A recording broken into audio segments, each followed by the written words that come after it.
Hey, welcome.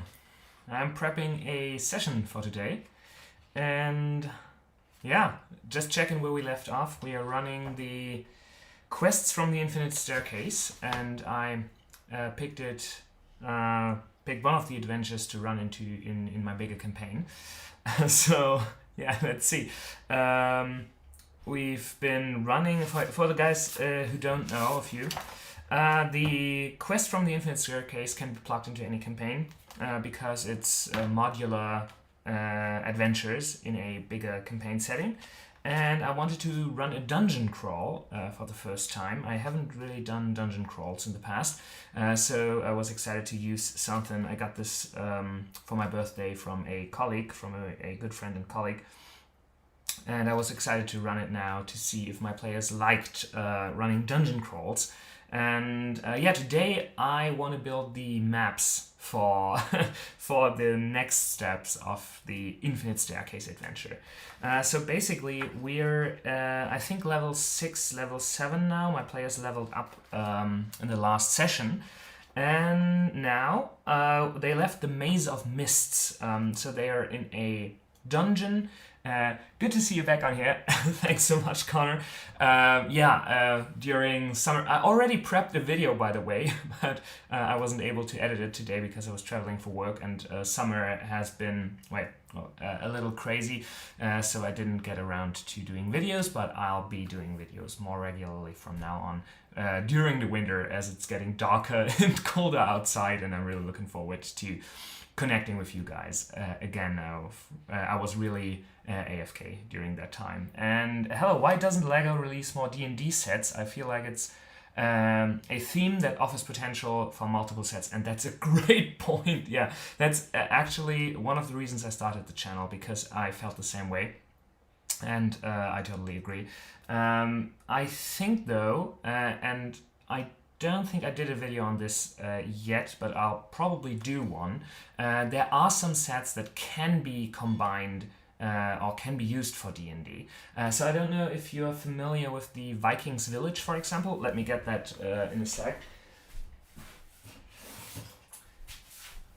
So it looks like this, or at least this is 1/3 of it. So it's a bunch of houses. I think it's one of the Ideas sets. Really, really cute. And the thing is there, I think there's a filter to do, yeah, there's a portrait filter on the camera. Let me turn that off, sorry. Getting used to going live. So these buildings can be incorporated with like other maps. So I recently did this. You're probably familiar, as you mentioned, D&D sets that from LEGO, that the main or the only real set for LEGO D&D is the Dragons Adventure Castle thingy. I recently ran that for the first time, and that's actually the next... Hello there! That's actually the next video that's coming out, because I took a lot of time filming that. I tested out sliders and gimbals to film it, to try something new, and that's why it's taking a long time. But I ran that with the kids from my friends that I run my regular D&D campaign with, and they were so excited about that adventure that they wanted to do more. And so I ran a second adventure recently with them, where of course the expectations were very high after the running the official LEGO D&D adventure, which was like is super cool written and very well done, I think. And for kids, it's very rewarding because there's a lot of stuff that you can discover and a lot of items to get and so on. So yeah, I did a second adventure with the kids, and I used these Viking Village sets and combined them with my modular terrain. So if you click a few of the tiles together, you can actually connect them to the Vikings Village. Because as you can see, let me get that off so it doesn't fall off. So as you can see, the Vikings Village does have connectors. It's not the same connectors that I typically use for my maps, but they fit right in nonetheless. And well, they don't, but I have some I don't know where it is, but I built one without the connected pieces to connect it. I think it's down here somewhere. Yeah. So I built this as a connector to the other buildings, so you can connect it to the side and then connect more maps to it. So it integrates very well. English very well with the maps I use. So yeah, as you're totally right, there isn't really other official sets, but you can use official LEGO sets in your D&D maps as well. So, but for today, I'm trying to prep the parts of the quest from the Infinite Staircase after the Maze of Mists. My players get here in 3 to 4 hours, so I have some time to do this. I'm using Notion for like all my notes and prepping all the rooms and so on. But then I build them out of Lego to have some like these are my maps, of course. And the guys of you that follow the channel along, you already know that I'm building these maps for my players. So as I said, Dungeon Crawl, something new to me and new to my players. They noticed that they can't rest as much and they are drained very quickly, as usually I'm trying to do at least 1 fight per session, sometimes 2, but only very seldomly I do more than 2 fights. So having this dungeon crawl where there's danger lurking around all corners is something pretty new for my players. So they masterfully went through the Maze of Mists, which is, or I thought it would take them way longer, and that is because they entered through a room where there is a sphinx, and instead of just asking it for some clues, they seduced it, of course, as D&D goes, and got it to lay out a map through the maze, which they followed. I messed up during that, so my players got stuck at one point, but I then released them off it as it was my error and just guided them through it successfully. But luckily, they didn't ask for the fastest path, they asked for the most rewarding path. So all the prep I did for the maze paid off as they got around at least a lot of boss fights, and I was really excited about that because I prepped some miniatures for that. So this is my box that I use for bringing minis or bringing items to the table, and it's in these cute little boxes that I can take out one by one. So of course I have one for my party, for example. Let's make some room here. I hope this sound is okay. Let me know if it is. I'm using for now the mic from my Mac because I feel it's okay, and I haven't really gotten around to installing. I don't even know where it is, my real mic in here, because I don't have an arm for that, and I thought, let's try it out, see how this goes and how you like it. So let me know in the comments. And yeah, sounds good? Okay, that's really great to hear. Thanks so much. So miniatures for my players. Before entering this dungeon, they encountered a mind flare, and I really wanted them to get a pet for the next journey, as one of the players was out for a few sessions because of holidays, and they were traveling with the kids. So I really wanted the party to have a pet around that they could use in fights. The fact that the D&D series includes 2 interchangeable hats is clever, and there's so much more lore we could have in the set. That is absolutely true, and you might recognize some of the official D&D figures in my characters.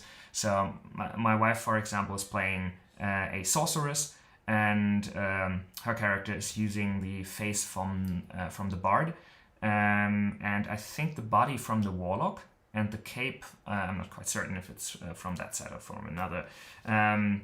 we also use, of course, parts of the official D&D set. And I have a lot of old minifigures that are yellow skinned that I just throw in. I know it's a sacrilege to mix for some, but for me it's very, very okay to do. My question is, if LEGO were to make more D&D sets, what kind of sets do you imagine and why, and how would you use it in a role-playing game? That's a great question, and I think the answer that I have is not what would satisfy me, sadly. I think that if LEGO would do more sets, it's probably collectible minifigures part 2, so new characters, maybe even some small monster things, which is fine and great, but minifigures is not really what I'm missing at the moment. I don't think they'll do any modular maps or stuff like that, as I think that sadly that's a niche, a niche maybe too small, let's say. So I don't think they'll release that, but I think we'll get more like fantasy and castle and that kind of themed sets. And I really like the Dreams and the Ninjago series as well to incorporate. I think it also depends, honestly, on Wizards of the Coast and if they want to do more, as the official D&D set from LEGO incorporated an adventure as well, which I think made it special compared to just another castle set.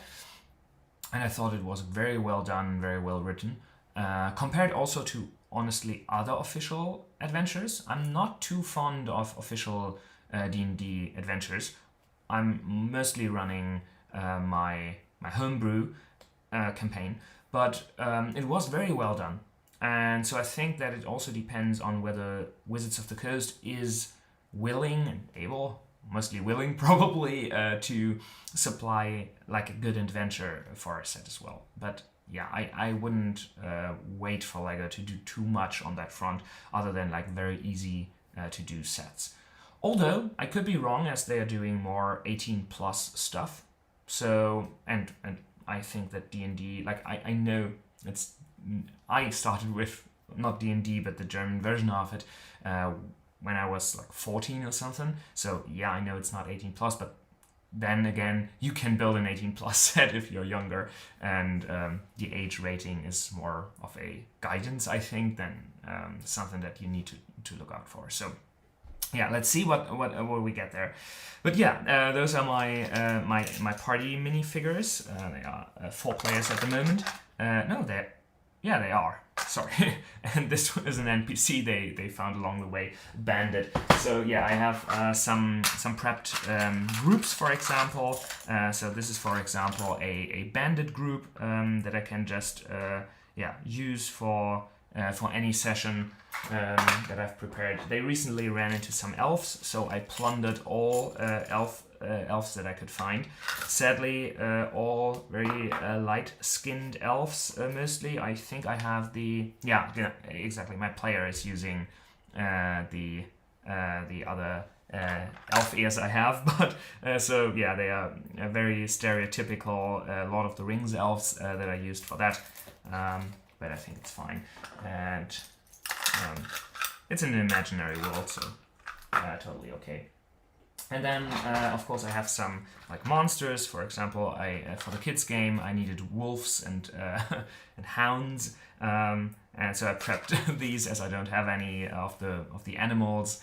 But luckily, one of my friends' kids had a great collection of wolves and dogs, so we didn't use them. But yeah, that's how I usually prepare the session. That for each fight that could be happening, or each party they could be encountering, each enemies. Also, thanks so much, hater immunity all. It's also great to be back. During the summer, I took some time outside and couldn't really get myself to going inside filming. Definitely a lot of new stuff coming during the winter months or the fall months.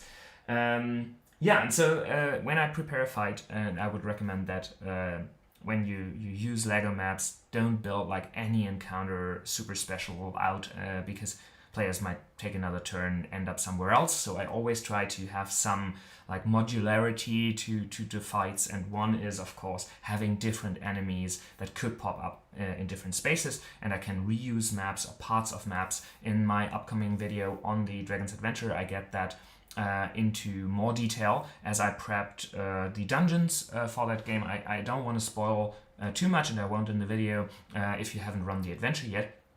But basically there are two big dungeon parts in the set, and they have a very different layout if you look at the LEGO set. But if you look at just the shape of the rooms, you can just take one part off and then have like an L shape versus a U shape, and that's what I did. So for that, and I'll get into that in more detail. But now my players left the Maze of Mists in the dungeon, so they went down deep underground. And now, upcoming is the Hall of the Upper Priesthood that I'm prepping today. As I said, I was really wondering how fast my players went through the first part of the adventure, through the Maze of Mists, and they really tricked my NPCs through that. But the Halls of the Upper Priesthood have some exciting stuff for them as well. Luckily, we didn't end the game immediately when they entered the Halls of the Upper Priesthood. We continued a little, so they already discovered some rooms, which is good for me, so I don't have to prep too many. But running a dungeon crawl, totally new for me. First dungeon crawl, like real dungeon crawl I've done.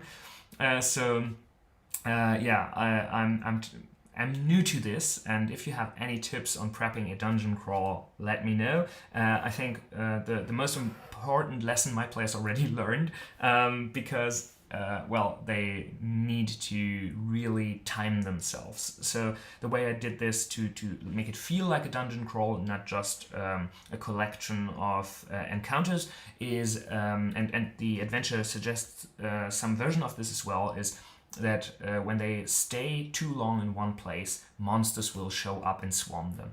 So they need to keep moving through and I'll call it maze here as well, because it's mazy in the layout. So they entered, you can see the map, great. Let me know if the setup can be improved in a way. I'm using a phone for this camera, for the desk camera, and my webcam for the face cam, so yeah, let me know how that goes. Down here they entered, and they went to the left as I left a blood trail through that secret door to guide them up here. And what I'm going to do now is I'm not going to go through room by room and build each room individually, as that I don't have that many of these map tiles. I have many of these map tiles, but not enough to build this. So you probably can't read this, but each of the squares in this map, and I'll see if I can get a closer look for you guys. So each square in this map is actually 10 feet, not 5 feet. So the floor, and that's great for me because I built these 10 by 10 feet tiles, so each of these squares is 5 feet, and so it makes 10 feet in total. It's great for me, as I can, if you want to just build this these how do you call them, hallways. Sorry. Normally I edit my videos, so my English is smoother and but for live streaming, of course, you need to adapt to my sometimes searching for words. There are two very good sets from the Creators 3-in-1 team that works well complementing D&D games. It's the Medieval Castle and the Medieval Dragon, and I totally agree. I gifted the dragon to a friend's kid recently. Honestly, also for selfish reasons, as I wanted to see how it looks in person. Before I get it for myself, and I really liked that, but I already have a big dragon from the official LEGO D&D set, like this one, and it's huge, and when running the adventure, it got a lot of ohs and ahs and wows from the kids at least, and they were really blown away from the size. but it's like, if you compare it to the miniatures, where do you have my players? Let's take this one here. It's a at least adult dragon from the size, and so my party's only level 7 now, just recently leveled up, so they can't encounter this all the time. So yeah, that's why I've not gotten the D&D the medieval dragon, but I really like it, and I think it looks super cool, at least as cool as the red dragon. The medieval castle I haven't gotten, but I would probably plunder it for parts more than use it in the way it comes, and I already have so many castle parts. That's why I haven't gotten it yet. And also through Pick a Brick, I already got a lot of these castle-y looking grey pieces and so on. So for me, I haven't really found use for it yet, but I totally agree that it's really cool, really great. So, Halls of the Upper Priesthood. As I said, 10 by 10 feet, great for me. I'm not going to build every room individually, as even though I have so many of these map pieces, not enough to build it in that size, the whole thing out. But I don't need to. I only need to look for rooms that have similar layouts. So, for example, let's take this one. Let me see if I can get closer for you. I need a zoom on that camera, I guess. You can see that this room is 3 by 4, and this one is 3 by 5. So we can actually use the same layout for these rooms, and then just adapt what we put on them. So I'll build the bigger rooms as a 3 by 5, and then I'll take off one row of the 3s to make it smaller for the smaller version. I have two kinds of map tiles that I want to use for that. I want to use the dark dungeon tiles I made and these broken dungeon tiles. I love throwing in the broken dungeon tiles to break up the room a little and make it look less uniform, I guess. So I don't like to combine too many of these in a row, as it gets a little crowded, or a little it's not as easy to see anymore. But we can throw one in every now and then. And what I like to do is I have some lighter dungeon tiles as well. So let's try out to get some of these and combine them as well. And actually, let's see, this is part of a city that I built for the second kids game I ran. And I probably can reuse just some of this. We don't need the water for now. We will need probably, there is a river, so we will need some water, but we don't need it for now. And I don't want to make it as light, because the city, of course, like the marketplace, I imagined a little lighter, because it's like human built in this fictional century, let's say, probably. But for my dungeon, the story here is it's ancient. They went through a portal into the Underdark, and for me, or the Abyss. For me, the Abyss in my world is a combination of the 9 Hells, as I love the name, the Abyss, and the Underdark, so the dark version of the Feywild. Actually, in my world, there isn't really like a Hells or an Abyss, as I haven't gotten into the Pantheon yet. But there is a lot of Feywild and dark Fey to it. So I really like the look of the Underdark, with all this glowing rocks and colorful, but like darkly colored plants and mushrooms. But I really like the idea of this lurking in the dark, these evil forces at play, and I really like that the 9 Hells has this rule making and contract making side, as the Feywild has as well. But the Feywild has it with a like Fey funny twist in my world, while I imagine the 9 Hells to be more sinister and more clearly, straightly evil.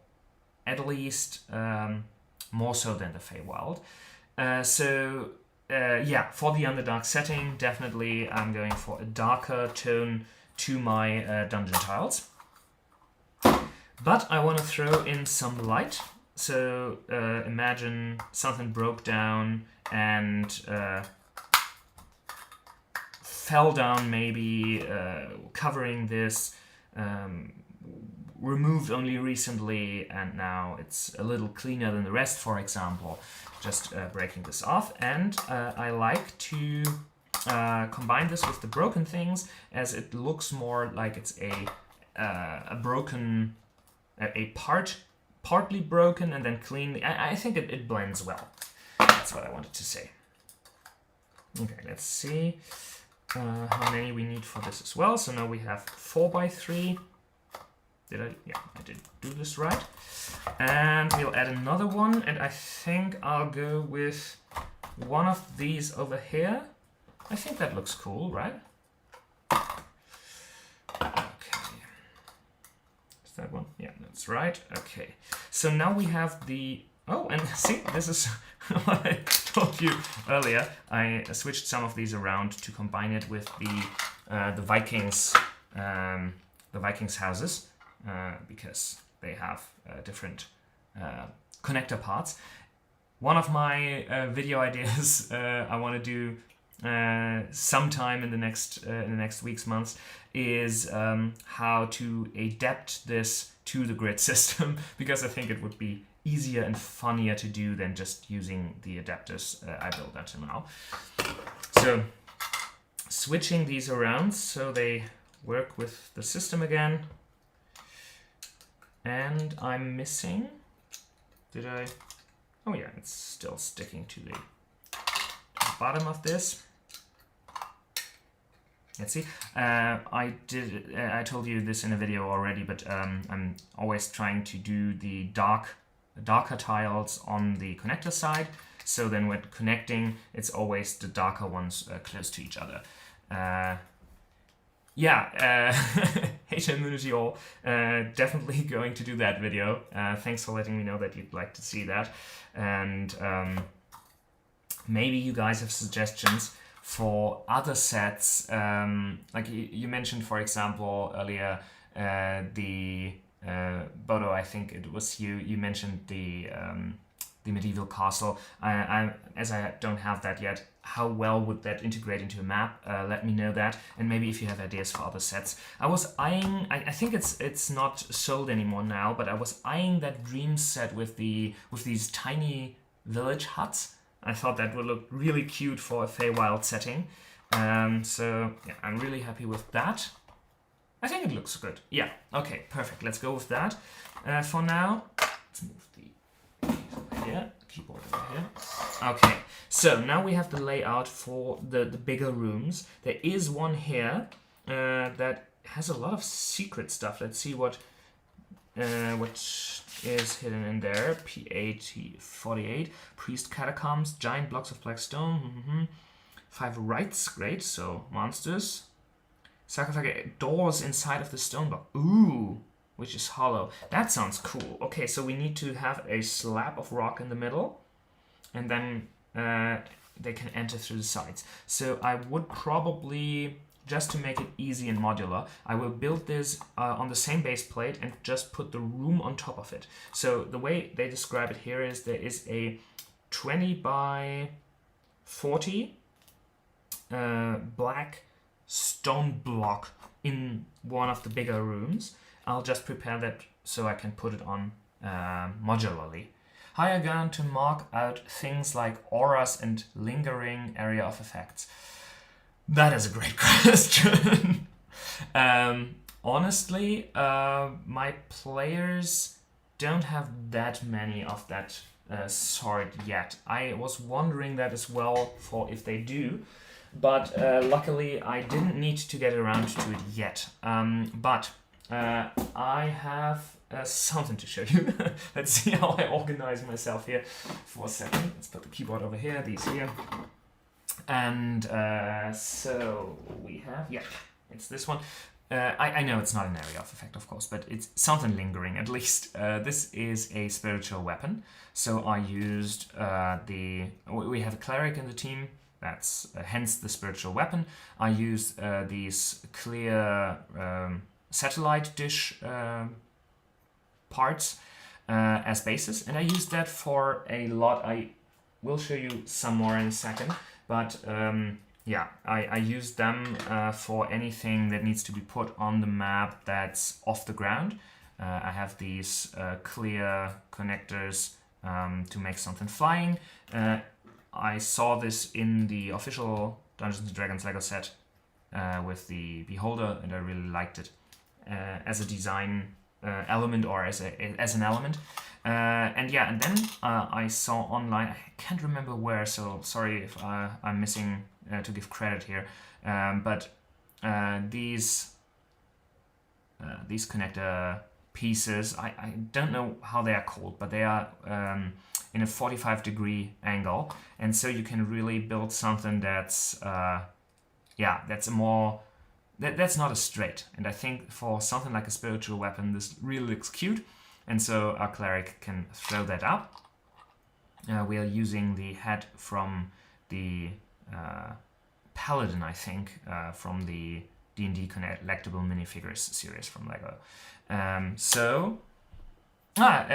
Which adventure, Warren? I didn't tell you yet, so sorry. I'm using the Pharaoh, Chapter 5, from the Infinite Staircase, as my players, and the main reason was I want to do a dungeon crawl, and my players were level 6. So it's designed for 6th, 7th level players, and so I thought that would match very well, and I leveled them up after the maze of mists. So they recently leveled up. I don't think, probably as I know my players, they will not have leveled up once we get to the session in a few hours. But they are level 7 now. We're running the Pharaoh, but I plugged this into my main campaign, so it's not a Pharaoh, it's a Dwarven King. So one of my players, the only one that did their backstory, so it's their adventure now, is a dwarf, exiled from their homeland, their whole clan killed. They were the protector of the guard for the king of their dwarven empire. They failed. They got away only after everybody else was killed. And now in the Underdark, or in my world called the Abyss, they found this ancient dwarven civilization and noticed it has nothing in common with them, because it's, of course, not mountain or hill dwarves, but rather the... how are the pale dwarfs called again? Sorry, lacking names today. But yeah, anyways, that's their story. So it's not a pyramid, but a ziggurat, more of a tomb for a dwarven king that they are entering. But other than that, I keep most of the other monsters and so on intact. So Durgar, yeah, thanks. Sorry. As I said, not a native speaker, and so of course for D&D I'm probably more native in the English D&D than in the German one, as I watched everything from Critical Role, and so I'm more familiar with that terminology, but yeah, still, thanks a lot for helping out. So, area of effects, I didn't forget about that. Let's see, I think it's a box I put somewhere around here. Yes. Okay, so my wife's character, Sorcerer, as I said, has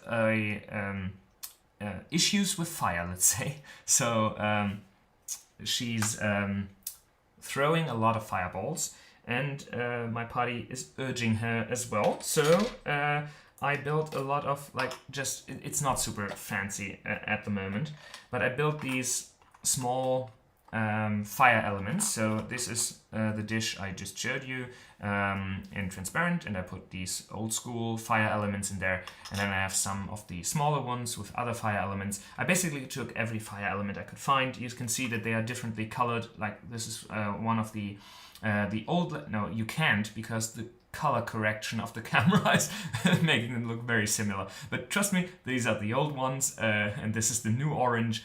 So they are looking quite differently in real life.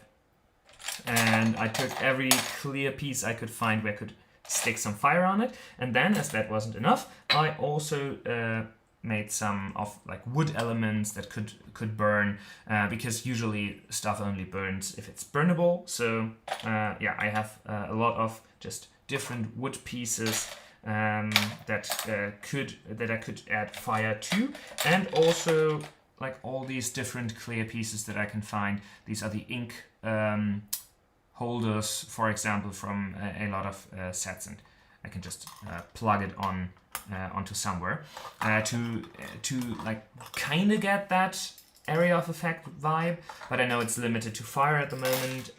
But what I could imagine is just using multiple of these in a color. Let's say like let's take them in clear purple or something like that, and just mark each square individually. I only recently noticed how area of effects in ranges, in circles work. So if you have something like it's not a square, but the area of effect is help me out how they call it. If it's a radius, oh, sorry, yeah, it's a radius. If it's a radius, it's always counted, or at least in our game, I think it's the official rules though, it's counted from the center of where 5 squares meet.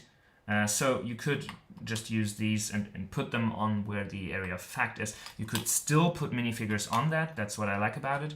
So that could be a way, but I haven't tried that out yet for my games. So let me know if you do. My English is great.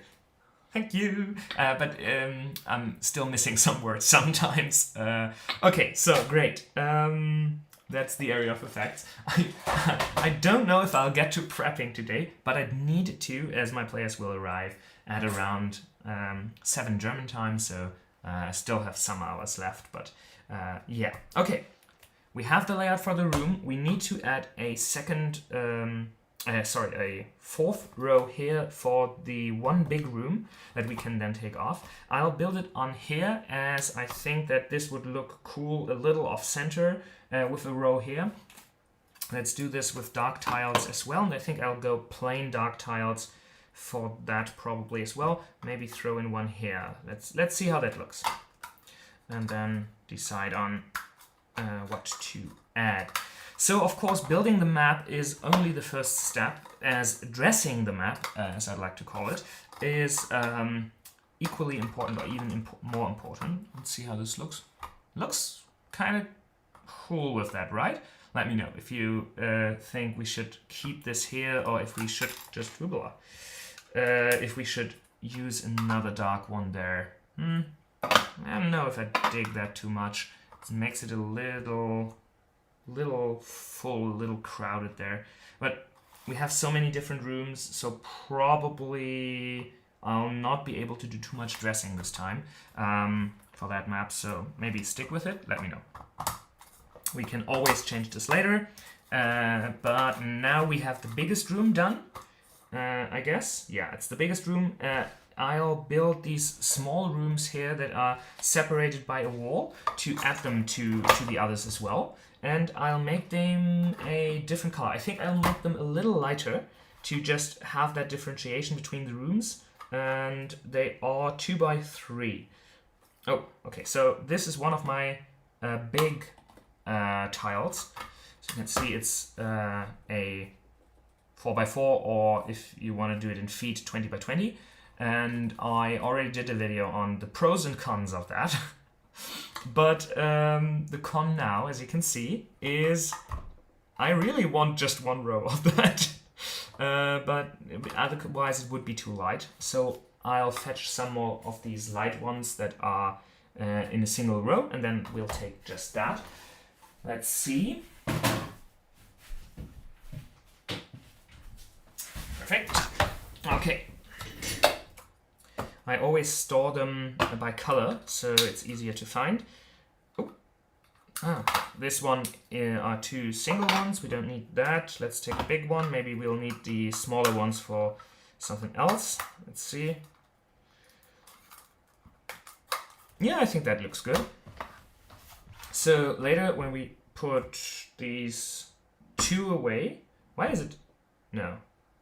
Did I put it on the wrong side for the big room? 4 by 1, 2, 3, 4, 5, 6. 1, 2, 3. No. 1, 2, 3, 4, 5. Oh, I did put it on the wrong side. Sorry. We'll need to put that away then. So it's... No, it's right. I just miscounted, right? I'm sorry, I'm a little lost. 4 is right, yeah. And then we have 1, 2, 3, 4, 5, 6. Oh, it's bigger in each direction. Okay, got it. And for the smaller ones, we'll take that off. Yeah, okay, perfect. Okay, so this is the big room, just with 1, 2, 3, 4, 5. We'll need another row. That's great. Then we'll do just a dark row at the top, and then it's not as crowded. Okay. You store them by color, but how do you store them physically? That's a great question. Luckily, I don't have a lot of, like... I don't want to say I don't have a lot of stuff, because that's definitely not true. But I don't have, like, too many, I say, documents or something like that. So I have one IKEA... I don't know how that system is called. Shelf with like some closet over there, and if you stack them, they don't take up too much space. So I have one storage closet-y thing, maybe I think it's 80 by 80, where I just throw everything in if I don't need it. And honestly, I don't know if you can see it in the no, you can't in the background. Let's see if I will not try to to remove the camera now, but on the side I store a lot just in plain sight. My wife does not like that too much, but we agreed that as I need this as my working room as well, for regular work, that it's okay if I do it here. And as she's also playing D&D in our games, she's also profiting off that, so that made it easier.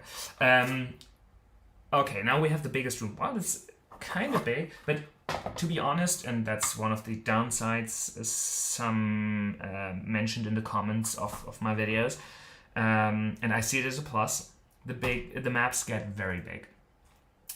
Because usually if you're doing a 5 feet grid, they are 1 inch in size, and that would be closer to 3 studs, so quite smaller if you're looking at bigger maps, but I liked the 4x4 for various reasons, and so it's kind of big maps, or the maps get very big, but I have a big table downstairs where we play sessions, and so it doesn't worry me too much. So let's see.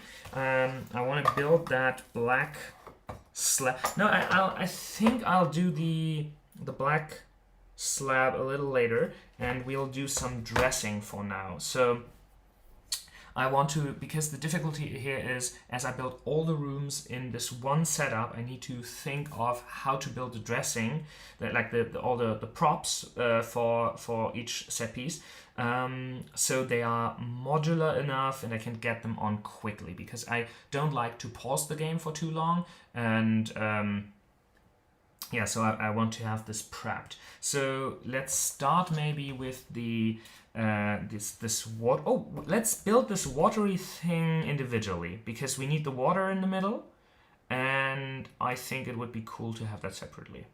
Yeah, and this is one of the things I want to build in the future.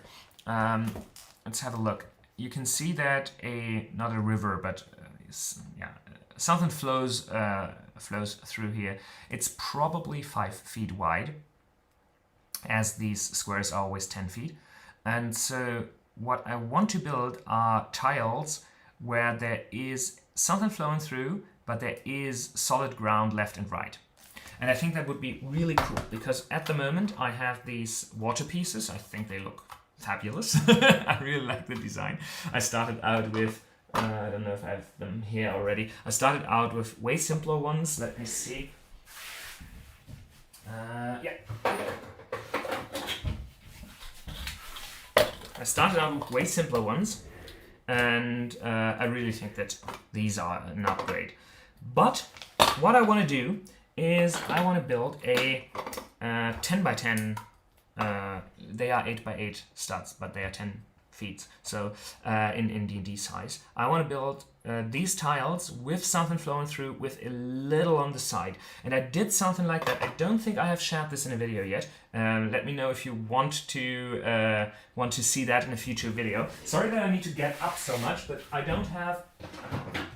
Ooh, let's use that as well. Sorry that I need to get up that much, but my desk is not that big. So yeah, I built this lava floor tile, so it can be connected with the other tiles as well. Fits right into the system. You can just click on other tiles. I wanted something, or wanted to experiment with something that goes in the tile, because otherwise it always looks pretty flat. I tried to do terrain as well, where it's a little up and down, but only like a few inches, so you can put, not inches, a few, I don't know, Lego heights. So nothing really like with ups and downs. And I think that sometimes looks a little flat. If you compare it to with the Vikings village set, for example, you can see that they are built on top of the water and not on the same height. So if I integrate that, for example, with my water tiles, and thanks, great to hear that you like them too. If you integrate it with the water tiles, say do something like this. Sorry, let me show that better. It looks fine from top down. And of course I would get rid of this, right? But just look at, like, what I'm trying to get to is that having the water on the same height as the buildings is okay, but not super cool. And of course you could do something like where you stack up the tiles by one or something, but that makes it more difficult to carry. So I'm not quite certain about that. But with the lava tile, and again, let me know if you want a video on that. Because I needed a lot of experimenting to get this right. Very engaging. The sunken inwards are very engaging. I think you did one for a grave. Yeah, that's right. You're absolutely right. I forgot that. Yeah, that's true, and that's where I got the first idea for that. That's absolutely true. I forgot about the dirt tile, let's call it. Yeah, I wanted to do something with lava because I knew that my players would eventually venture into like subterranean, more sinister terrain, and I wanted to do something with lava. Also, lava video, let's go. Okay, let's go. Would it be possible to lower the water tiles one height? The lava depth looks awesome too. Do you mean the same as the lava? So basically down on the same plate? Or do you mean like, let's see. Do you mean like this? Both would be possible, of course. I don't really dig this border though. Would definitely try something, yeah, to put something on there. That's a little more cleaner, but yeah. Yeah, both would be possible. I want to try something that is more like this, like a river flowing through. And this I used as a trap in a game where I knew that my wife would throw a fireball eventually. And so I did let the floor break open and make it difficult, not only difficult terrain, yeah, difficult terrain, but also like very dangerous terrain as well. So I want to do something like this with water, and then imagine it's not cut off here, and that's the difficult part, because it wouldn't be as modular. Like, how do you connect the water pieces then if there is no barrier on this side to connect it to? And I think that's the part I need to figure out. Basically, what I would need is connecting. Oh, that could work. We could take these. I don't know where I have them, and I'll not keep you waiting looking now. But you know these these wall elements where you put like stats on the side, basically the old ones. And we could, I don't know if there's one here. No, there isn't. We could turn them around to have the back open, and then we could use something like a stats not on top snot brick, and with just like a 1x1, or we could use something where we would use a connector piece like that to connect just the outsides. It would be not as strong. I guess, are there 1x1s with a true hole in them, like this one? Sorry, I need to point what I mean. Like these ones? Because if they were, I think we could connect these on the outside. What I don't like about it is it doesn't fit with the rest of the system, but I will definitely try that out. I think that would be very cool. Let me know what you think, please. Nav, welcome back, mate. Or Nov. You were so silent the last month. I were. The weather was... It was bad this summer with where I live, but it was too good to go inside, and I had some darker moments where I needed a lot of light to and a lot of sun and brighten up the day to get through it with a good mood or with a better mood. So I wasn't really able or didn't want to go inside in my free time and do videos inside. I don't take too long to do a video, but still I really couldn't. You know, it's when breaking a habit, and when you broke the habit once, it's really hard to get back to it, and that's how I felt with the video. So really sorry for the silence, but great to have so many of you back. That's really cool. That belongs in a museum. Klemmbaustein Museum. Great, Alexander, I have an email address and a Discord.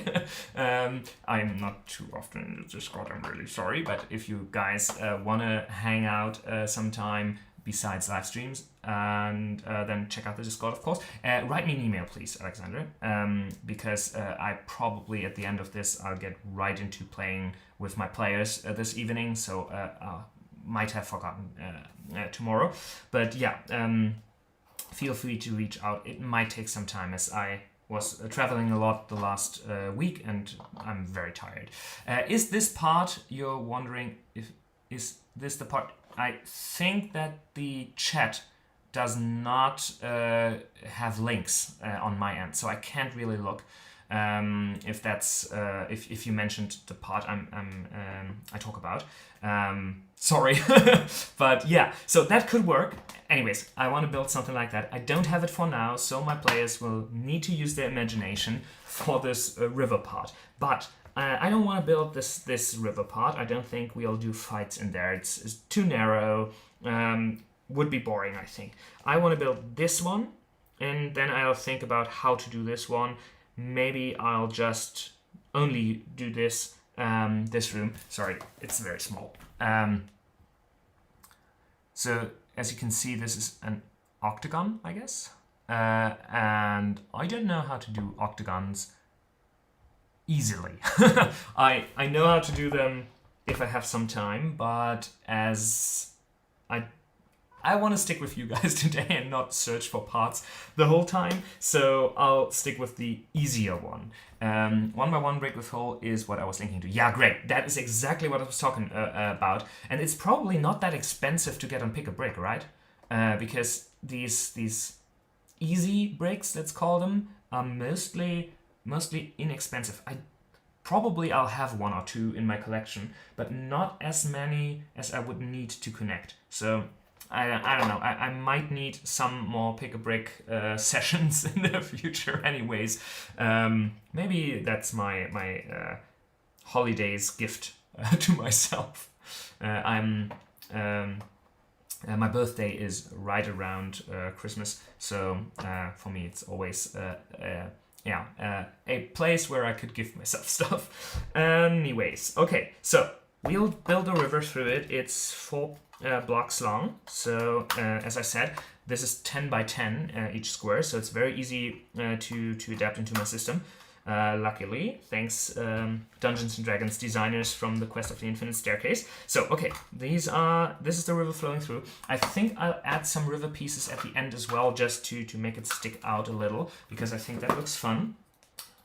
I have one here, one more, and I think I'll have one more somewhere else. Yeah, definitely. Yes. Okay, perfect. And I'll get this as well. Oh, okay. We'll need this for dressing. I wanted to run the LEGO Dragons Adventure, Red Dragons Castle Adventure, I don't know, you know, the official LEGO D&D set adventure with another group of kids. So my, how do you call it? Like when you, when you have a kid in your friend's circle where you are the godfather to? I don't know, is godfather the right translation? Because it's the same word used for the films that it would be. I don't know. I'm the godfather too, I guess. I wanted to run it with them. And so I kept some of the maps I built for the Dragon's Adventure. But I think I need to take them apart today. So, okay, let's build the river. River's long enough. We'll do the room in the middle. And we'll need... I just found these. These were one of the first maps. If I move the desk too much, the camera is wallowing. Sorry. Yeah, Godfather sounds great. Right. Okay. Perfect. What brand is this from? Probably Lego. If you're talking about the tiles, Savada. If you're talking about the Quest from the Infinite Staircase, it's an official Dungeons and Dragons adventure collection. Anyways, these tiles are sand colored, and I forgot about them as I only have a few. I built these with the miniatures, with the micro figure parts from the Heroica series from Lego, and I only did as many as I had from these lights, so I only have a few, but I think they would look really cool in this part. So I want to combine them with some darker tiles, because I think they work great together, and they don't look as chess board colored. So let's see if I have more of this dark one. I think no. That's what I meant why I need to build all the rooms in one. I only have these broken ones. I built too many of these, to be honest. So if you're looking for building out your map collection or your map tile collection, I plundered this for something else. Don't get too many of these broken ones. I got a lot of them, and they look too cluttered if you combine them. Like if you combine too many of them. So I only sprinkle them in now and then. So yeah, as I said, we need to take this apart now. These these are from a Lego Harry Potter set, as well as these one are from a Dreams set. And I will use them for this Underdark, overgrowth part. So let's see, let's take this one apart. For the stairs, for the Lego Adventure, I needed to combine two stairs to get this. I don't think it's spoiling the set. You probably have seen that on an image if you've not got the set yourself. But it has this winding staircase, and I tried to build it kind of with my existing stairs, but for that I needed to put it onto a tile. We don't need these though at the moment. We just need the dark ones. And let's see, I don't think these are enough though, so we'll need to use some lighter ones, or maybe we'll take the big room apart and use some of the dark ones there. So let's put it, I think I said 4 pieces, right? 1, 2, 3, 4. Oh no, it's 5. Okay, 1, 2, 3, 4, 5, 6. So we need another dark one here as well, so it's sticking out by 1 tile on each end, and then we'll do the sand colored one not in the middle to make it look a little more interesting, and maybe a broken one here. Or would it look better to combine the broken one with the sand? I'm not quite certain. Yeah, maybe I'll try that for now. Let's put it here. That looks kind of interesting. I don't dig it too much though. Yeah, these... I love them individually. I don't love them in a... Oh, wait a minute. Okay, challenging myself. How about you? Do you use Lego for use or other brands like Kubricks? No, I only use Lego, and there are two reasons for that. I'm a nostalgic fanboy sucker, and I started out with Lego as I went through I had a very dark moment in my life, and I needed something to cheer me up or get me out of that. So I went back to Lego as reminding me of my childhood, and all that nostalgia really helped me with that.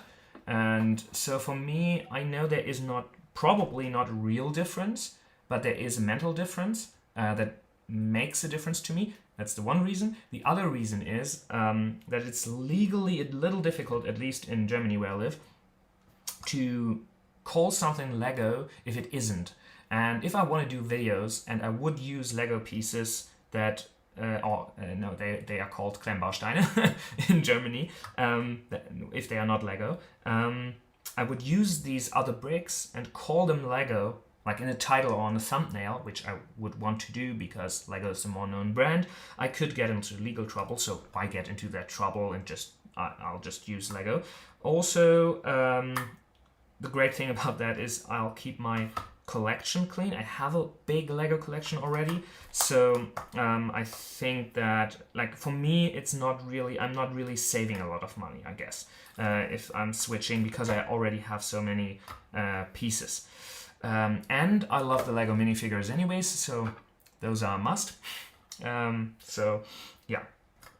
Okay, as I said, I want to challenge myself. I just told you guys I don't like these if I use too many of them. But how about let's try it for once. So, I don't know if you can see this, and we need to take them apart for this, but I don't like this one. Each of these tiles, sorry, I can't, because it's shaking. Each of these tiles have some rounded, more broken parts and some less broken parts. This is intentional to have a more, like, not have it too uniform. At the moment, I didn't really check for if it's always on the same side or if it's not. So if I'm putting these together, it's forming pathways through it, or it could form pathways to it. But for now, I want something different. I want to build it on the side and always have the rounded, more broken side to the water. So it looks like getting to the water, it's more broken off. I think that would look very cool. Hey, what the fuck? Let's build these together, and then we'll pull these off and put it so that they're always on the same side. So what I mean by that, if it wasn't clear enough, let's see. Okay, what I mean by that is something like this. So it's breaking my system for now, which always puts the dark tiles to the connectors, so it's a checkboard look. But for this particular set, I'm going to ignore that and have it on the same side, and so it's a little, a little off, let's say. This works perfectly. So 2, 4, we need another one. And let's see. Oh, this one works as well. So just one where it's off. I think that's fine. My players will excuse, I hope. So let's put this here. And we need the other side as well. Let's pull these away for a second. Throw them in here.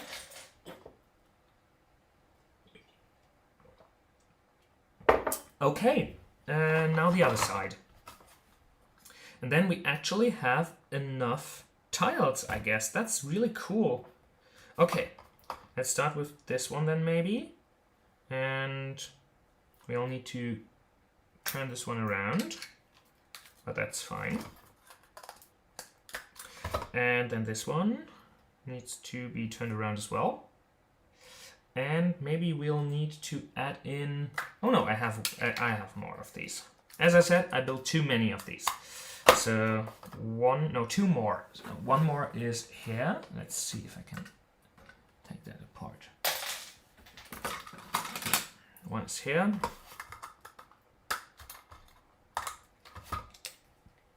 Okay. All on the same side. Yeah, I think that looks good. Okay. Well,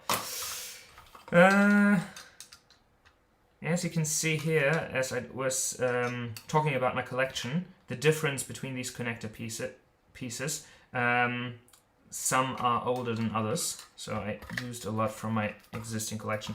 I need one more. Do we want this to follow this pattern, or do I want one inside there that's different? Maybe it would look cool. Yeah, I think it would look cool. Let's put this one in here. Just to switch it up, just to change the look a little. And for the other side, I'll do that as well, so it sticks out too much, does it? Yeah, it doesn't look good. Nah. No. I'm too picky with that. Let's see if I have another one. Okay. No, I don't. So I said I built too many of these, and I seem to be wrong. I built one too little. Maybe this one would help. No, we'll just... Oh yeah, there is one more. Never mind. And it's already oriented in the right way. So let's put this apart and connect it here. As you can see, and we've been... Oh, it's missing the middle part though. Damn, where do I have those? Where did I use them? Let's see, I'll find it. I'll find it eventually.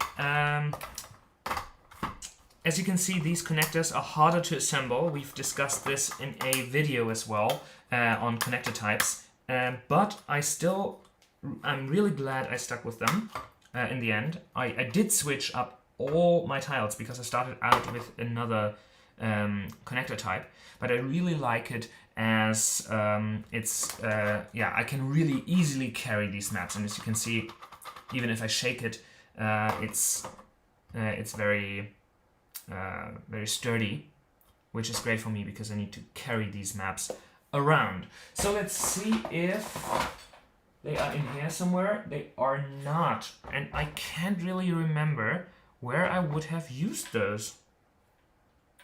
That's bad. Okay, let's see if it's down here somewhere. No. Oh yeah, here. So probably this is going here, I guess. Oh yeah, and this was a grey one. I don't mind if we're missing one. I think that's fine. I would just... Oh yeah, I can salvage that from the Vikings village. I don't like... Or this is a block in my head, I guess. I'm really bad at taking Lego sets apart and reusing them, and I was so good at this when I was a child. I only built each Lego set once and then did something else with that. But I think that society is like blocking my mind in some sinister way. No, of course not. But yeah, okay, now this works. Okay, great. Now we need to dress this up. Okay. When did I talk about dressing up? It was some time ago, and let's see. Yeah, I still have some time left to do this. How? Okay, oh, so, sorry, I missed chat while thinking about this. Yeah, I think there's just gonna be use cases for the water set into the tile versus these water tiles. Yeah, that's true. And I think for this one, it would look so cool if the water was flowing through a canal or something like that. I definitely want to do this. But for something like a lake, for example, I think it works very fine with just on the same floor, and it's way easier to build this way. like building something where it's set in like this lava tile is way harder to build. You need a lot more like individual pieces to get the different heights. As I said, I have a big collection, so I don't worry too much about it, but still would be more difficult to do. So let's see how we are going about that. Let me know in the comments in the chat if you would like to see a video on that, if you would like to see me try. No promises that I'll get a working prototype, but I'll try. How big do you make your maps for a battle? So right now we are prepping for the quest from the Infinite Staircase. So in this case, it's a pre-made adventure by D&D that I plugged into my existing campaign. And they have these pre-made maps, or these printed maps, and I try to match the size. So here on this map, we have each square 10 by 10 feet. So it's actually the same size as one of my tiles. So I try to match it one by one and try to build it out in the exact same way. It's not that I think I would need to, it's more that it takes less time prepping if I'm taking something that already exists. I sometimes even Google cool maps I like and then rebuild them in Lego if I have little time of building something out myself from scratch, just to like take some mental load off, if you will. So yeah, in this case we are building them to size. And as this is a dungeon crawl, the rooms aren't as big. I have a map back there, and I'll get it for you in a second just to show you a size I would do for a battle where I build my own maps. So, oh god, I hope this is not falling to the ground. Okay, so this was the battle for my second kids Dungeons and Dragons game. I ran for, I think they are around 7, 8 years old. So it was their second session. First session was the official D&D Dungeons and Dragons Lego Red Dragon's Castle. And they enjoyed it so much that we wanted to do another one. So this is the final boss battle. They battled this... it's a true polymorphed bad. So a wizard, an evil wizard's apprentice, polymorphed this bad into a dragon. I took one of the Ninjago dragons and propped it up a little. So this is, I don't know, it's called a water or ice. I'm not too much into Ninjago yet. Dragon. And I added these wings from a Harry Potter set. I added these instead of the more colorful ones that came with the set to make it more fluffy, more bed-like. And I added these trunks to make it easy to add some wood elements. And I got the Christmas... I'm sorry, I don't know the English word for it, but these things you can hang on the wall made out of greens that you do for Christmas, like these circles. And we are calling them Adventskranz, I guess, in Germany. And they came with these fluffy things. So I combined different colors to match the dark blue and white. In the set it was other colors to have these fluffs in the end as well. Okay, so that was my bad dragon they were fighting in the end. And yeah, so you can see the size. There is a room here that's in a tree house. That's one of, I think, like a regular size of a map that I would usually build. And oh yeah, there are a lot of more tiles here that we could have used. Well, do we want the swamp in the river though? I forgot. I did forget about the swamp tiles. Would it look cool in here as well? Nah, let's stick with what we got. But we'll need these trees and all the other stuff from here to dress the setup. So let's see. And someone was asking about area of effects earlier. Yeah, this is how I do area of effects. For example, this tree caught fire. And so I added just fire elements to it. And you go. Okay, so let's. No, no, no, no, no! Damn! Sorry for cursing, but. Okay. No harm done. At least no big harm done. Okay, so tree is saved. Owlbear we don't need for now. Let's take some of these as well. And I think we'll need these ones as well. Just for use later on. And probably these. Okay. Tree trunks. Don't think we need them. Let's put the big map on the floor. Okay, this is what I meant by these connectors are stable. But even with these connectors, not super stable. So, okay. I'll need to fetch a drink. Alrighty. So, sorry, getting back to chat. That was answering how big the maps were. With the pin hold the map very good together, I used the big plate 48 by 48. Yeah, that I have some of these sprinkled in, and I really enjoy them to build maps faster.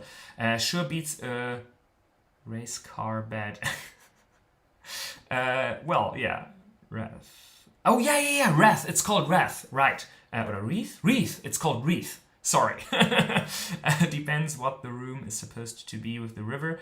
Is it a sewer? Yeah, it's not a sewer in this map, but kind of. So in the law of the place, which I changed a little, basically the river dried up once the king was slaughtered by some plot against them. They were killed in a plot. And so the river dried up and the land became infertile. I think that's the word. And so inside his tomb, the river is still flowing. And so when the players get down to the lowest level of the cigarette, they will be able to free the spirit of the king, and then the river will flow again. So it's actually something like a sewer, but not as gross. And if it would be a sewer, I would definitely add the swamp tiles here as well. But for now, let's stick with these. We need palms. I don't have palms built ready yet. And I think as my theme is more underdarky, I will not use the palms in here. But I have dark trees somewhere. But somebody... don't want to call out names, but my wife got me to clean up and reorder stuff, and now I don't reorganize stuff, and I don't know where my dark trees are now. They were back here, but they aren't anymore, so probably in one of these boxes. I have a lot of these white IKEA boxes that are full of pieces that belong together. And let's see where my dark trees are at. Yeah, they are here. Great. This is exactly what we need for now. Perfect. So, and here are the rests of some of these trees as well. Okay, perfect. These work well. Good. That looks great. And we need these here. These pieces as well. So, no. The camera, it's so weird. The camera, usually if you're in a web call or something, the camera is mirrored, so it's acting like a mirror. But in the software I'm using to live stream, it's not, and I'm very disoriented. Sorry. But yeah, we need these, we need that. Perfect. Okay, so we'll take some dark trees from here because I want to have this sinister feeling. Usually my dark trees combine these sand green and earth green colored leaf pieces. But for this one, I think I'll add the earth blue, no, I don't know, dark blue colored ones in here as well, just to make it more undergroundy. Yeah, I think I dig that vibe. Let's see. Okay. Also, I think I need more of these. Okay, let's add this one there then. It's a little more colorful, but it's exactly the vibe I'm going for. Usually I'm very puristic with colors, as you can see in the tiles as well. They are very similar color themes, so I can combine them all together. But for this, I want to be a little more out there for the colors. And to make it stick more together, I think we'll take these glossy pieces and add them to the other colors as well, just to blend it more together. So this is a tree that I think works well here. Let's see how many trees. Oh, there are many trees, but that's not usable for my style of map, I think. If we have too many trees, let's maybe work with smaller plants as well. But we need to build darker plants, as they would not look cool here. But, that's great. I haven't used this in a long time. But these are mushrooms. Perfect for the setting. Okay, and let's build one more dark tree. Maybe something like this? Nah. If I break up my trees, why do I always forget to take photos to remind me how they were built? Well, anyways, these are dark walls. We'll need that for the other rooms. And let's see if we just can build some small trees. Let's do something like this, maybe, where we can just pull parts from older maps together. Let's do these dark ones here. We need something to stick it on here, something black. But as I said, it's probably, I have a lot of pieces here. Not this one, I guess, but this one. Oh, and here are the pieces that I was talking about earlier. So, these studs not on top studs for connecting maps. Sorry, a little random for people just tuning in. But if I want to turn something like this lava tile into a river tile, or have river tiles that are similar, so they go inside the tile and not just flat. And we were talking about how to connect them, because for a river, like this one is cornered off, but if we're doing a river, we need something to flow through. So I was talking about how to connect them, not in the middle, but on the sides. And I was thinking of single snot bricks, 1x1s, combined with these old lamppost wall holder pieces, because if we turn them around and use the back side of them, we can connect them. So that could be something to connect these pieces. And I have not a lot, but I have a few of them. So I can probably make that work. Okay, but now I'm looking to cover these up. I don't know where my black ones are, so does it... Yeah, that's too ugly. So sorry. I know that people are very different about LEGO colors, and my... I don't want to say twisted brain, but I have this I have this condition where I can't really do stuff that doesn't fit. I don't know. It needs to work together. And I'm very particular about that. I would not be able to show my players a map that's uses these disjointed colors or something like that. But this dark brown looks really cool. And just to be clear, I love if other people just combine stuff and it's super creative and super colorful. I just can't do it myself. I just really have trouble with that, let's say. Okay, so maybe use that color as well on top just to match to this tree. And so this is a single tree. I'll do the trees all bound into the river to make it more enclosed. I think that looks decent. And now let's see if we can do another one that's even tinier here, or maybe in between, maybe here. Let's see. I have a plate, and I think I'll probably just reuse the stones from here and make the tree come out of there, because it's more rooty. It's not about really a tree. It's more about things growing out of the floor. So yeah, let's reuse that, and maybe I'll take this one off, just put it in here.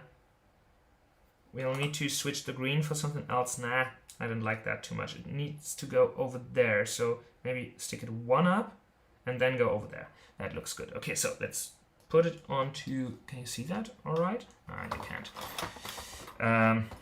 Number one problem when shooting the videos as well is my hands are not where they need to be visible on camera.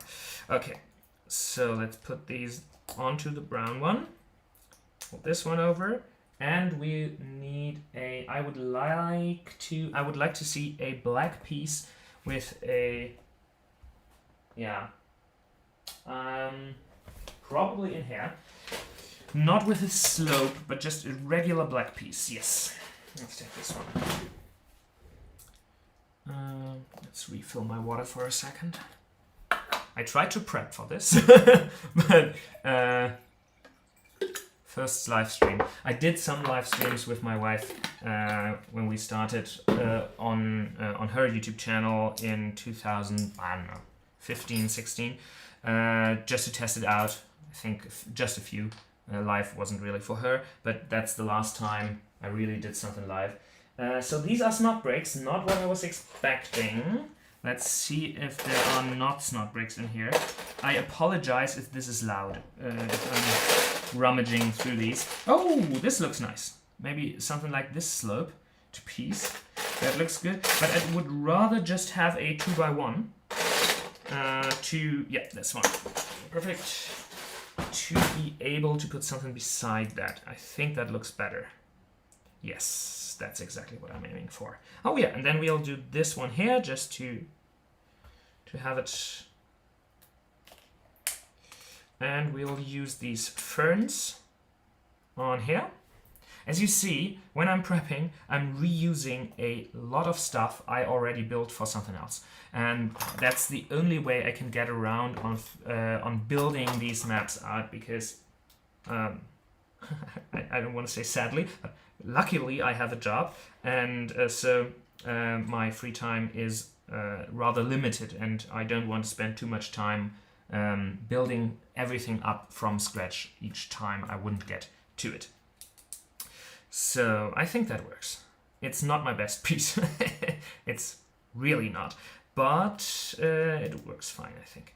Okay, and we need more of these translucent blue shiny things to cover the other pieces. But for now, let's put this one here in an angle so it doesn't look too... Yeah, I really like that. I think that's fine. I would not put on more of the ferns and or the trees as is in the original. Like, there are 4 big trees here and smaller ones. I think I'll stick with this tree as the map is pretty small already. And let's see if there is a fight happening there, by the way. Beginner's mistake. Okay, don't forget to add the part where rocks fall and everyone dies. That's great.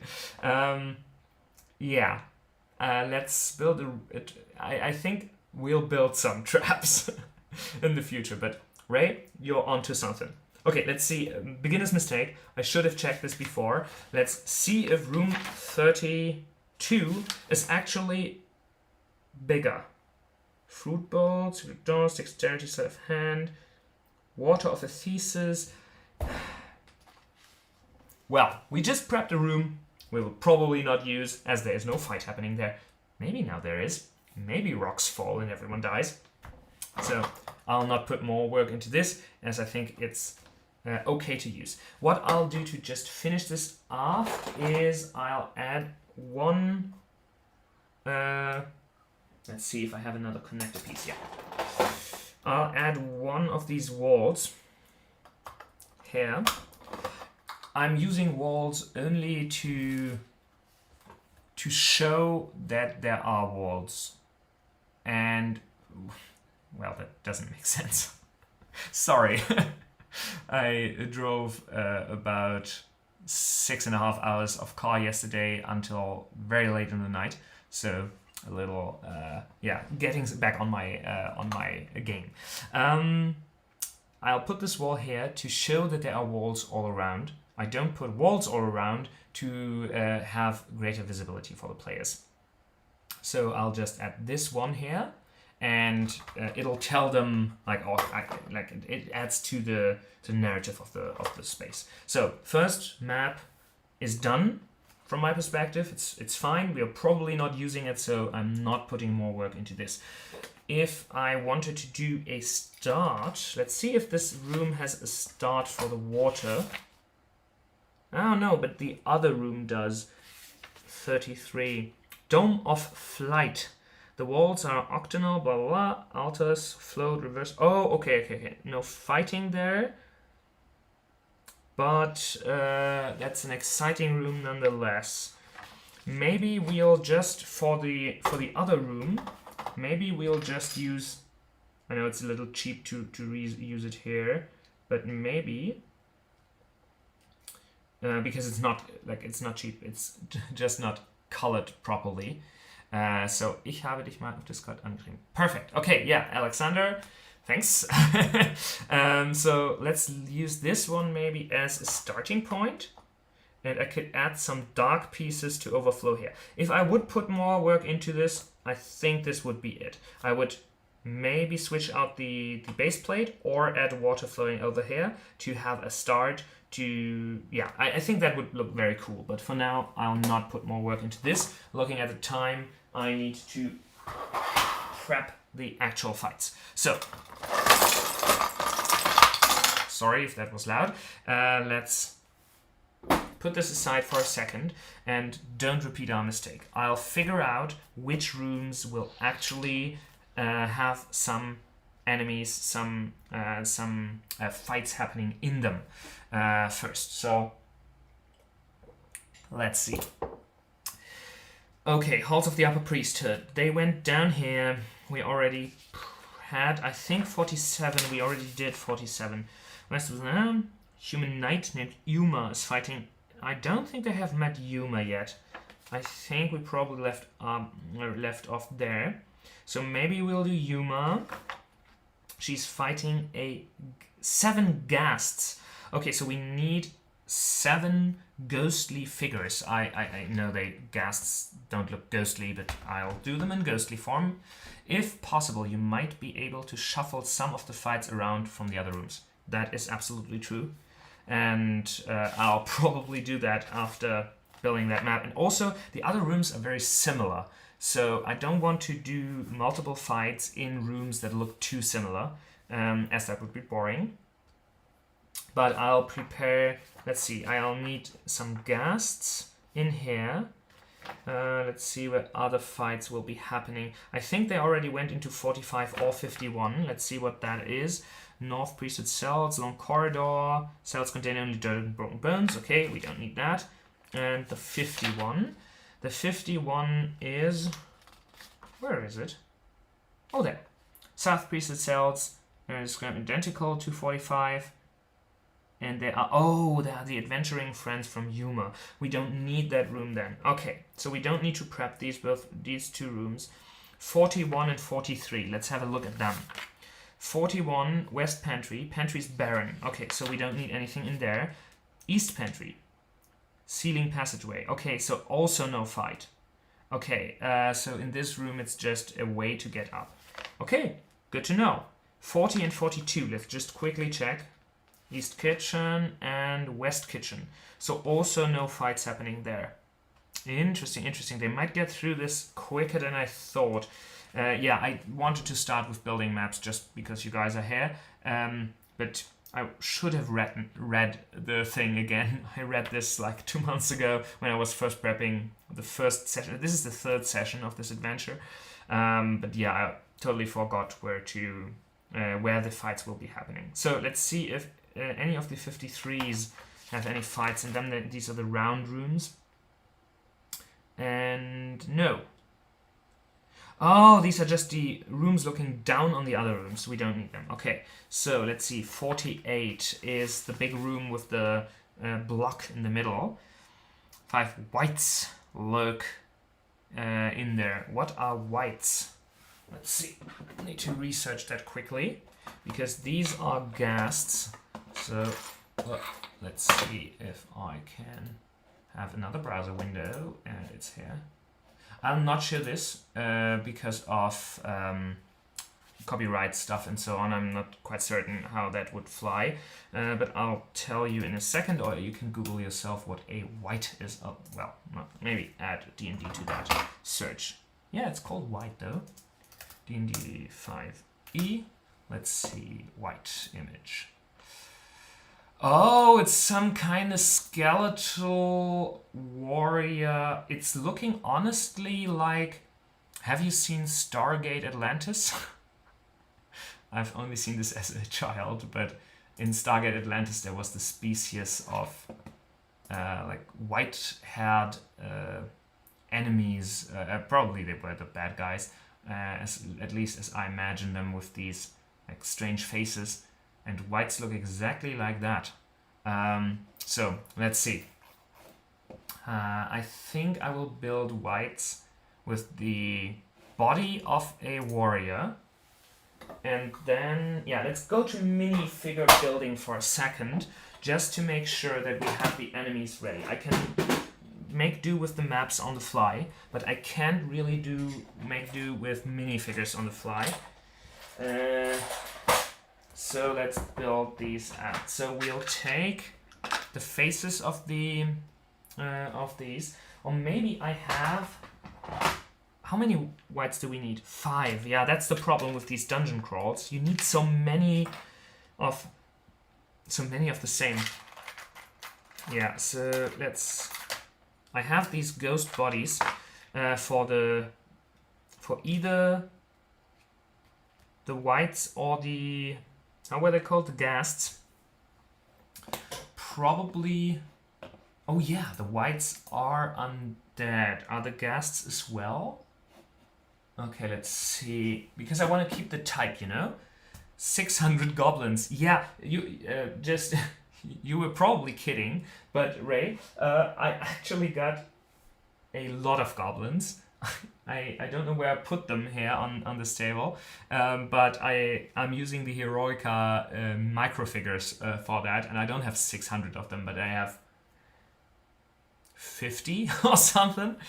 So yeah, that would fly. But I think that that whites are... Oh, are they called whites? Yeah, probably whites.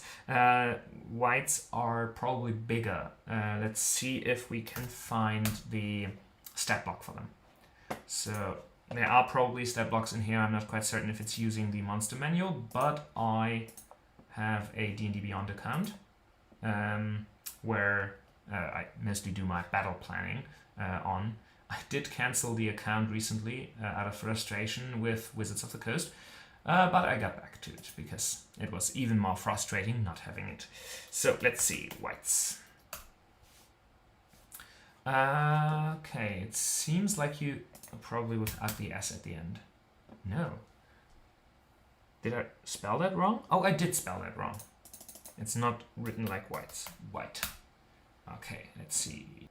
Let's get back to this. I'm sorry. Okay, so these faces are, I think... What is happening? Oh, okay. Because it's bigger than the screen. Okay, sorry, first time live streaming with this setup and first time live streaming in like 8 years or something. So these heads I think would work very well. So let's see if we can find enough of them. Probably I only have 3 or 4, I guess. So this one's another color. Let me put that away for now. Okay, let's see. We have some black ones as well, which I think we can use for... Yeah, there's a black one with the same face. We can definitely combine them. I always like to have like different styles of, like don't have them too uniform so I can tell them apart when running the adventure. Here's another one. I might only have one in this color.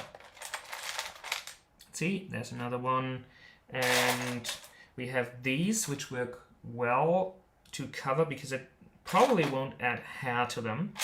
And I sometimes use these helmets to better tell them apart, like different helmets, just like this one, for example, from the Fright Nights. Let's see. And here's another one. This is just plain black. That would work well as well. This one is plain. No, this is not plain. This is some dark. This is not getting in focus. Yeah, but okay. I think that works. Yeah, let's see. We'll need more of these. And I think we can make do with that. Alrighty, let's see. This one could be a boss. We will need a boss later on. And I think I have some... Yeah, I built some minotaurs with these legs. And just with... For the heads, I used snot brigs that had like studs on all sides. Just to have a very simple cow-like face. We used them the last session, so I can reuse the bodies at least. So let's use that body. Anything that looks like dark and skeletal, and I think I have more of those, although I'm not able to find it right now. So it's probably... it's probably in here. Right, let's see. No, it's not. But I know I have at least... Oh, here. I have at least these. But I have more of them. So let's do the following. For the ghasts, I'll go with more skeletal creatures. I don't want to use skeletons as we already had them in another fight. So I'll just use the skeleton heads for this, not the bodies. I have a lot of them. So let's see, and then we'll switch around the heads for the whites to have difference for them. So I need 5 whites and 6 of these. I don't have enough ghost pieces, so I'll... Oh, and then here are more heads. And so I'll probably... Do I want to add legs, or do I go with skeletons for the other ones? What do you think? Should I go with real legs for the ones? Yeah, probably I'll go with real legs. So let's do some ghostly forms. Oh, I have 4. 4 is good. So I just need 1 or 2 regular ones. Okay. Let's see. Maybe we'll just... Yeah, then I'll just use regular skeletons. Okay, we need another body, and I am certain I have one. As you can see, for everybody that has stuck around a little longer on the stream, you might see that my room is getting, or my desk is getting, more chaotic at the second. And this is exactly what is happening every time I'm prepping a session. I start out with a mostly clean desk, and after an hour or two, everything is full with stuff. But yeah, no body hair. Where could I have put that? Or can I use something else? I think I'll probably just use something else.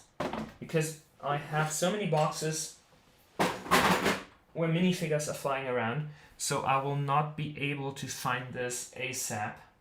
And I don't want to spend too much time looking. So let's use the whitehead for this one. So we'll do the same blending technique as with the tiles. I'll just combine different elements to match it better together. So we'll have a full skeleton. Then we'll have a ghostly skeleton that's like partly already, like it doesn't have legs anymore. Then we'll have ghosts that like are more greenly, ghastly, whatever. And then we have them with black faces, and I'll add one with white face, and then I think we have a good match, so they look more uniform, even though they are very different. And I think that would work very well. Okay, so possibilities. Let's see. I might take... No, that's too... Let's take this one. It's not really skeletal, but if I combine it with this head and... Yeah, the hands are different though. And as I told you before, that's bad for me.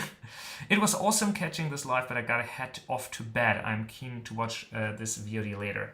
I'm not certain if I'll put it up as a whole, but really great to have you around. By the way, let me know in which time zones you are, guys, in the comments of this live stream, or maybe under a video, because yeah, picking the right time to go live is something yeah, I'm trying to figure out. And as this community is all over the place, which is super awesome, I tried to go live at a time where most people would be awake everywhere. Alright, so I will change the colors of these hands, and I'll change them to black, because I don't have another one with these light ones, and black matches with the rest. So I just need to find a minifigure where I have black hands. And I do have them, I know, but I just don't know where. They are dark blue. Oh, they are black. At least black enough. Probably, right? Yes, they have black hands. Great. So these are my default enemies in cities. They are just some guards people, and they are from the Lion's Knight Castle set. And I really like that they are pretty plain, so they work well in different settings, and I think that players can abstract enough to understand that they are like part of different groups of people. Okay, what I just noticed is I found these as well, and they are very ghastly. I think I'll use one of these. I think they are from the Dreams series, or Ninjago, I'm not quite certain. I'll use this instead of the regular skeletal face. Oh, but it has a back hat, so we need to... Yeah, maybe we'll do something like this. And I think that looks pretty awesome. And it makes the skeleton way more special without the need to do too much around it. So for the skeleton, we'll definitely need a base plate because it doesn't stand well on its own. For these, we don't need really, we really don't need a base plate. So then I'll switch this head out as well, just to fit the vibe more. Or I'll give it a, nah, that doesn't work. Let's use this one. Okay, but then we need a headpiece for this one as well. Maybe we'll use another... Yeah, that looks cool. I think they look well blended together, right? They are different and still the same. Okay, perfect. So let's think of headpieces for these. Maybe we'll put one on here. Maybe we'll put on here. And now I want to keep the color of that. And maybe a Fright Night hat. They look so silly. That's really cute. Alaska, all right. So it must be morning for you, right? Or now it's not morning anymore. But all right, let's see. Maybe add some hair. I love how silly minifigures become. Name one of the whites, Tighty Whitey. I think my players would find that very funny. I'm pretty certain of it. So hair, I don't feel hair on them. I think I'll add. Oh yeah, that looks cool. Like a Roman, legion hat, like a centurion, something like that. That's pretty cool. Okay, so we have 1, 2, 3, 4, 5. We need one more for one of the encounters. I'll put them in here for reference later. Let's see how we'll build the last one. I think we'll stick with another skeleton for that, just to make it easy, but I don't have another cool... Yeah, we'll use this one. It has a marking on the hat, but on the other side it does not, and so we'll use that hat. We'll probably... I think it looks cute with that, and not in a like too silly way, so that works for me. Okay, nope, I need something to take these apart. My fingernails aren't doing the job, and I think I have a separator here, yeah. Okay, so let's see. Am I fine with running the risk of doing 2 encounters with the same enemy, looking enemies? The problem with this dungeon I ran into is I need too many of the same. And I don't have as many, because when I was planning my collection out and trying to gather pieces, I was always thinking of, well, how many do you need? And yeah, I know, Ray, you said 600 goblins, but I already had a lot of goblins. So for the other pieces, I always stuck with like 3, because I think 3 is like a group, and you can throw these at the players. And this works well for encounters that I plan, as I'm running mostly encounters with fewer NPCs, so I don't need to control as many monsters. But with these pre-planned ones, it's difficult, as they are balanced, and I don't want to mess with the balancing, because that would take time. So I'm sticking with that, but yeah, I'm not certain on how I'll differentiate these, because yeah, the whites look different, but they don't look too different. Like, they are naked, and doing naked with Lego, not that easy. I have the skeletons, which are the most naked thing I can think of, but how many skeletons? I probably have 2 more. I mean, I could try to go for mostly skeletons in one fight, and then mostly ghosts in the other, and just mix in the different parts. I probably will do that, so the fights don't feel too repetitive. Or I'll ask my players to like use their imagination and think of these as different ones, but I'd rather have them different. Let's see if... Sorry. No, I did not put them into the... behind the monitor, there's the tower from the LEGO D&D set, and I thought I put the skeletons in there, but I didn't. So, you know what? I'm sticking with that. I'm sticking with that for now. A small change you could make that would affect the balancing, wouldn't affect the balancing much, and would make the monsters look different, is to change the type of monster. Change undead to elemental. You can keep the stat blocks all the same. That's a great point. I'm more talking about the looks of the minifigures though for now, but that is a good point. Do you know if ghasts are they are probably undead, right? Yeah, let's not look this up now. They are. I'll do them as like an undead look at least. But yeah, I think I'll stick with the minifigures for now, and be fine with that, and rather try to prep the rest of the session for now. Yeah, I don't have too many undead minifigures. I have these more techno-looking Dreams series ghost parts, but they don't work well in this setting, I think. No, I don't have enough of them. Also, I would only get 3, and then matching them would be bad. But I think maybe taking white hands on this one would look cool. Nah, I'll stick with that.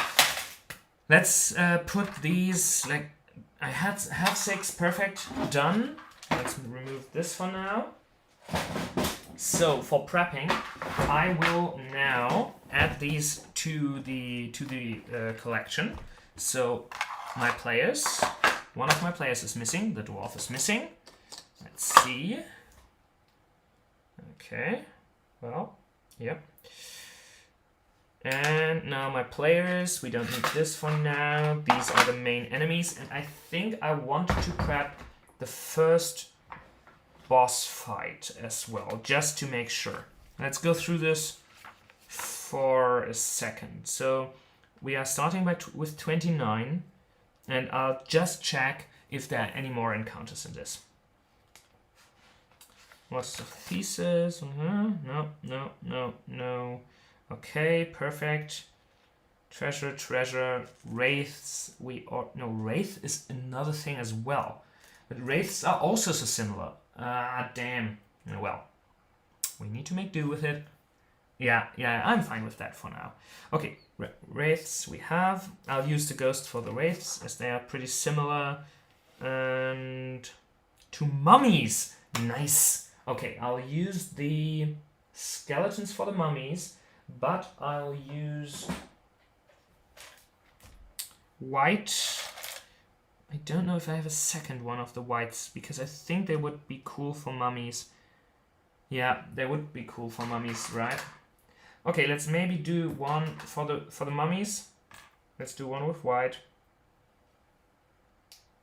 And let's do one with black. And that fell down. Where did it go?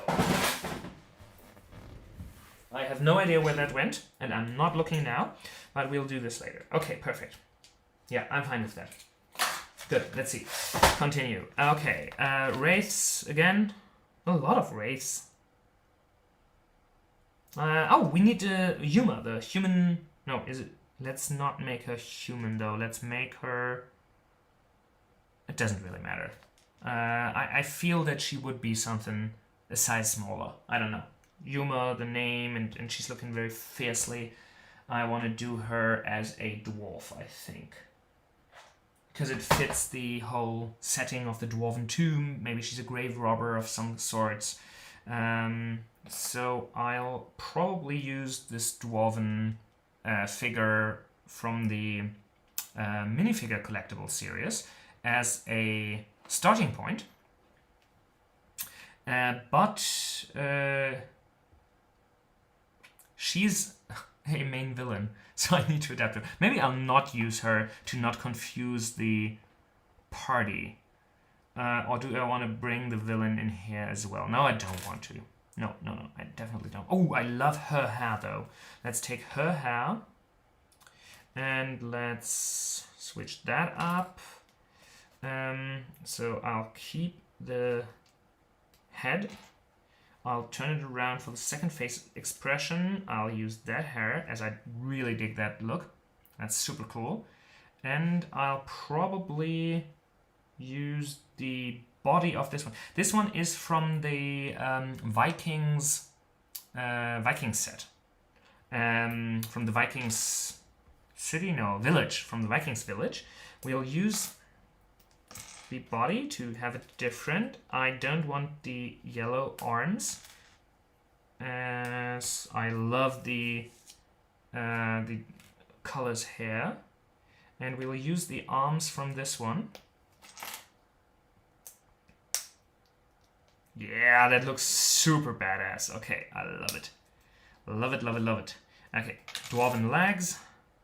And I think that's a very cool looking, fierce person. Let's see. She's wielding a great sword. I have great swords, of course. Let's see. Okay. Do we want... maybe I'll give her Gimli's axe. I'll give her Gimli's axe just because it's more fitting the vibe. And if she dies, I know that my dwarven player would love to get his hands on this. Okay. We'll use that as the NPC for today. Okay, let's see. We'll put it in here. We'll reference it later as we need more. Encounters with Mummy, Yuma's Fallen Comrades, we don't need them. 7 ghasts. 7 ghasts! Oh, damn, I only have 6, right? Okay, let's use these. No, there is another skeleton. Perfect. We'll just use the skeleton. We'll give it a black hat. Oh, there's another one of these hats. Perfect. We'll use that hat. We'll give it a base plate. And I need to add something to cover the hat. Maybe something like this. I think that would look badass, right? Okay, let's use that. And now we have 7 of them. Okay, perfect. Check. Okay. Wraiths. Yeah, we'll do that. Whites, sure. Platinum priesthood. Gemstone trap. Ooh, gemstone trap. If the gemstone is removed from the stage beforehand. Okay, no, we already did that. They entered the room through there. We need a gnome commoner. Perfect. Let's just use this maybe. I think they are pretty cool looking. They are already in gnome size, and I don't think I've used them yet in a game. And yeah, I think they work well. I have a lot of these bodies, and I don't know where they are from. And you don't want to know. I know where they are from. You don't want to know. I'm not say on a live stream. Anyways, they are from LEGO. Okay, I think we'll stick with that. Yeah, I dig that. Okay, perfect. Gnome, check. We don't need to make everything super complicated, you know? Okay, the gauntlet. I think they will get through this level pretty fast. I got a feeling like that's the thing with my players. Either they're taking unfathomably long or they are super fast through stuff. They're seldomly taking the time I expected them to take. So I will prep the gauntlet as well, and this is going to be difficult. Because I already used so many water tiles. So just to show you, we need 8 water tiles in the oh god, cleaning up the room will be a mess. Okay, we need 8 water tiles, and I don't think I have 8 water tiles left. But the gauntlet is the big boss fight, and I don't want to need to break off the session for the boss fight if they are getting to it very fast. So let's think about how we do this. The good thing is we will not need the broken floor for this, because I want to go with the other floors, and I think I have enough left of them. We need 1, 2, 3, like 6. Then we need 9, 10, 11. Oh god, it's a lot. We need a lot of floors for that. Interesting. That's difficult. Okay, let's see if we have enough water pieces first. I think I will take the water out of that, integrate it here, and if we get to that, we will just use it again. Right? Okay. But how would you go about this? Would you prep like this map, even if they would not get to it now? Or would you just end the session there? Because I always feel that I could end sessions earlier than I do now. Just be like, okay, and this is where we end today, and even if it's earlier than we usually play, just if it's like driven by the story and there is a natural end to it. But I always fear that like we're playing 2 hours and then suddenly it's already gone. So yeah, I'm really struggling with ending the session too early, I guess. But yeah, I think because of that, I will prep this. But before I get to it, here is the enemy. It is the Heartless Former High Priest. So what we'll do is, to make them special, we'll make them a ghost as well, because they've been there forever, like 1,000 years. We'll use this ghost body, lower bodied part, which will elevate them immediately above all the others. And then I think I will use the, I don't know how they are called, but the red wizards from the D&D movie. There was one of them in the in the collectible minifigure series, and I got them. I was really lucky. In Germany there was an online store that sold beforehand in a pre-sale, like they shipped only after they arrived, of course, but you were able to order it beforehand, a box where they guaranteed each individual minifigure will be in there once, and it was even discounted, so I didn't pay full price, which I found amazing after learning how hard it was to find some of the individual ones for others. So yeah, I was really lucky with that. Okay, let's see. There are multiple capes here we need for that. I saw them today already. Where did I put them? And this is the difficulty with my chaos, you know? I have no idea where I put them. But I know... Oh! Right inside. Okay, and I have the hat. And I put that onto something earlier. No, not earlier. I saw it earlier, then I put it on something. And it's probably in one of the yellow boxes. Yes, it's here. Perfect. I think they would be the perfect match for this. So, I mean, doesn't that look like Mummy Priest? I think that's cool. Okay. About the official LEGO D&D sets, do you have them? Would you like to get them? Because someone asked earlier, like, if I think that there will be new and other sets arriving in the future. Well, and yeah, I'm wondering how well did it do the first time? Is this just a bubble where we, of course, all love them and yeah, nobody else did? Yeah, I would love to hear. Did you get the minifigure series, the collectible minifigure series, or did you get the Dungeons Dragons Adventure? No, Red Dragon's Castle, you know, the big set. Let me know in the comments. Let me know in chat. Would love to hear. So I think that giving them something like this makes it look even more evil. And let's see if we can get them to different stages. So we'll start maybe in this look, and then I'll add the legs later. I love to play my battles in stages, like at least the boss fights. I did a video on this as well. So I'm always trying to do this where the bad guy is having some kind of evolution, having some kind of morphing into something else. So I want to have this in this fight as well.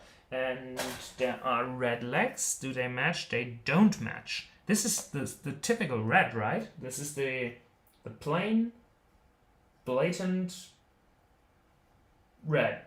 And I think when I sorted my Lego collection, when I started as an adult, I sorted out my Lego collection that I had as a kid to throw out all bricks. I like only use the bricks that I need on a regular basis. So mostly blacks, browns, grays, stuff like that, and also with the minifigures. So I think I did not get any red legs because I thought I would probably not use them at all in the game. But let's have a look nonetheless. So these are a lot of leftover pieces from minifigures. And there is a red. Does it match? LEGO did not change the red in the last 30 years. Good to know. Okay. Let's see. Let's pull them off and see how that works. I think that these colors... Oh god. This color clash is terrible. It's, let's say, a fashion statement. Okay, let's not do that.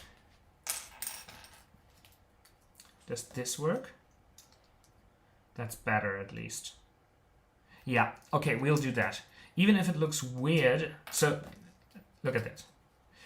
The color of the cape is the same as the legs, and it looks like super weird if you look at this. It's not getting through the camera's color grading as well. It doesn't look as bad on camera, I think, but it does in real life.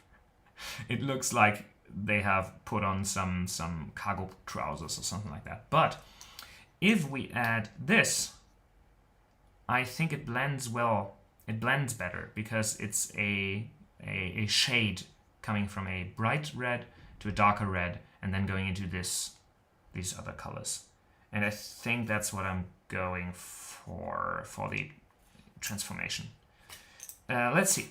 Let's see if I come up with something better, but for now, let's stick with that. I think this is their first form, and then they're transforming into this.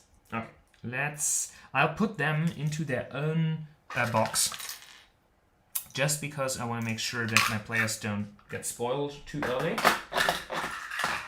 Okay, perfect. We have done that.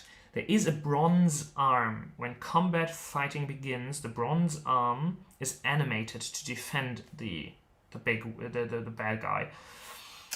So we need to build a bronze arm. And I think I have an idea how to do this. Fingers are crossed for a second D&D minifigure series. I especially want more elf ears and dragonborn colors, and that is so true. Yeah, exactly. I want elf ears that are not just white guys, just because in my world, at least in my fantasy world that I'm playing in, everybody's living happily together. And yeah, therefore having elves be just of one descendants doesn't really make sense. So yeah, I would love to see more than these Lord of the Rings fair-haired guys. That would be cool, and also with different hair types. And I think we will not get that because these heads are molded from different plastic types. I think they got around this.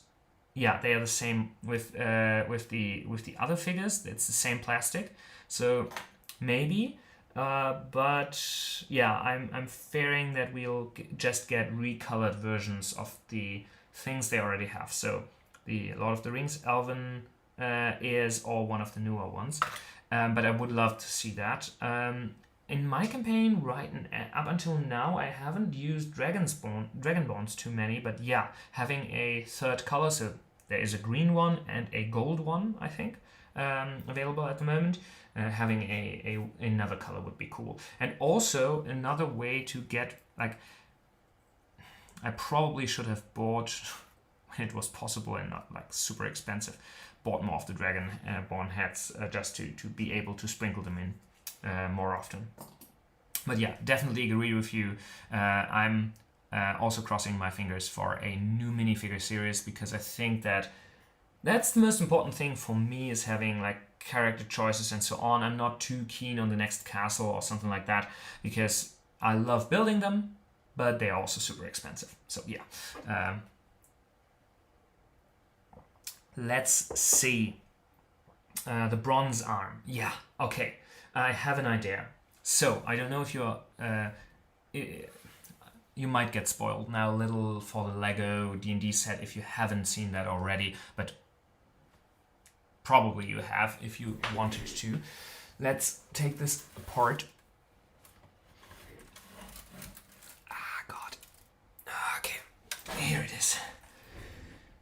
So, okay, in the upper floor of this tower, there was something in there. Where did I put it? Okay, I don't know if you know, but there is an altar in there. And the altar is kind of like claws. And I just saw it over there. But yeah, I'll just put it on the floor as well. I'm building myself in, so I'll not be able to get up later. But let's fetch that. Okay, yeah, that's perfect. That is awesome. Okay. This is the altar from the D&D set. And I'll adapt that to form a bronze hand. So it has 5 fingers, and I think that I want something like this. So opposable thumb, and then 4 fingers. So I think I can do it with this. I will just take off the back part. I'll need something to raise it. So I'll use these. And wow, this guys, doesn't this feel planned? Like I prepared for this. I did not. I just went into this live stream without any plan and just wanted to see how you liked it, if you enjoyed it. So let me know in the chat if you enjoy just prepping a session with me, building with me, because I like it so far, and I can see us doing this more often if you'd like. So I think that looks kind of cool. And now let's do the hand opposingly. Do we want a right or a left hand though? I think, yeah, maybe we'll do something like that. Doesn't that look, it doesn't look like the thumb is sticking out too much. But do I worry about that? No, I don't, I think. I think I'll just stick with that for now to have it easy and fast. Left for lefties. Okay, let's do left then. Okay, other hand. All right. And kinda that looks more like a hand now. Yeah, good call, Ray. I think doing the left hand, and yeah, it's more like this, more like this. Well, like this, and like the thumb up here as well, then opposed. But I think it's okay. It still looks like a hand. That's fine. That's fine. That's fine. Okay, let's put this on here. I'll put it on the back one, because it's sticking out so much, and I think that looks cool. I like it. Great. I don't have any gold pieces for the arm, but I would not worry too much about it. What would be cool though would be to have some kind of sleeve, right? To have some kind of cloth or color or something around it to make it more arm-like. But I'm not certain how to do it. Do you have any ideas? Let me know.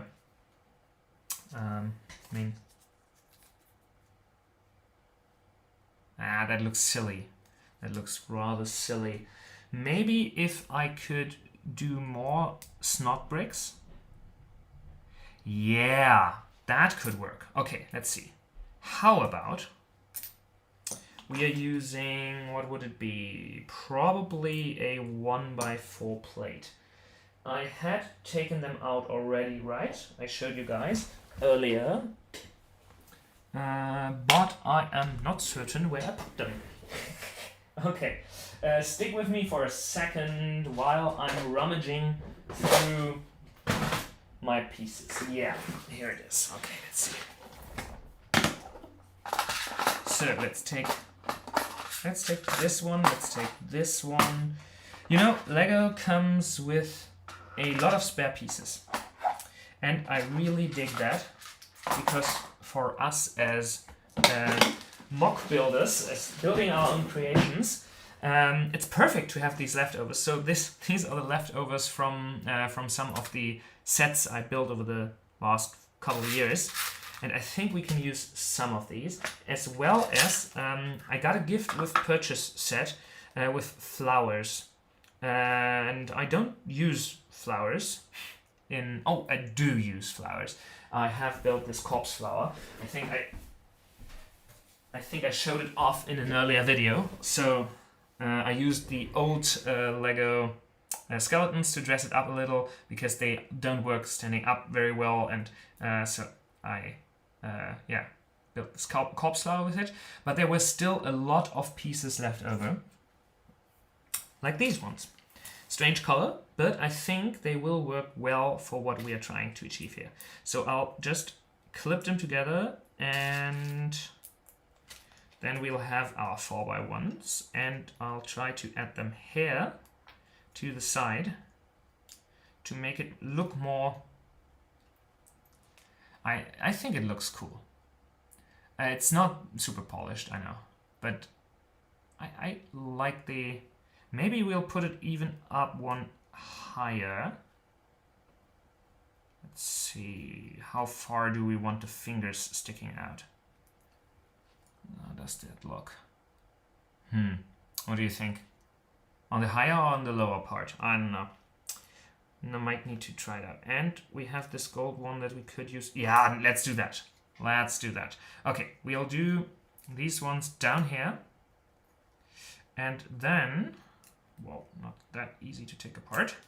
And then it would be so cool if they were running through, but I don't want to make them broader.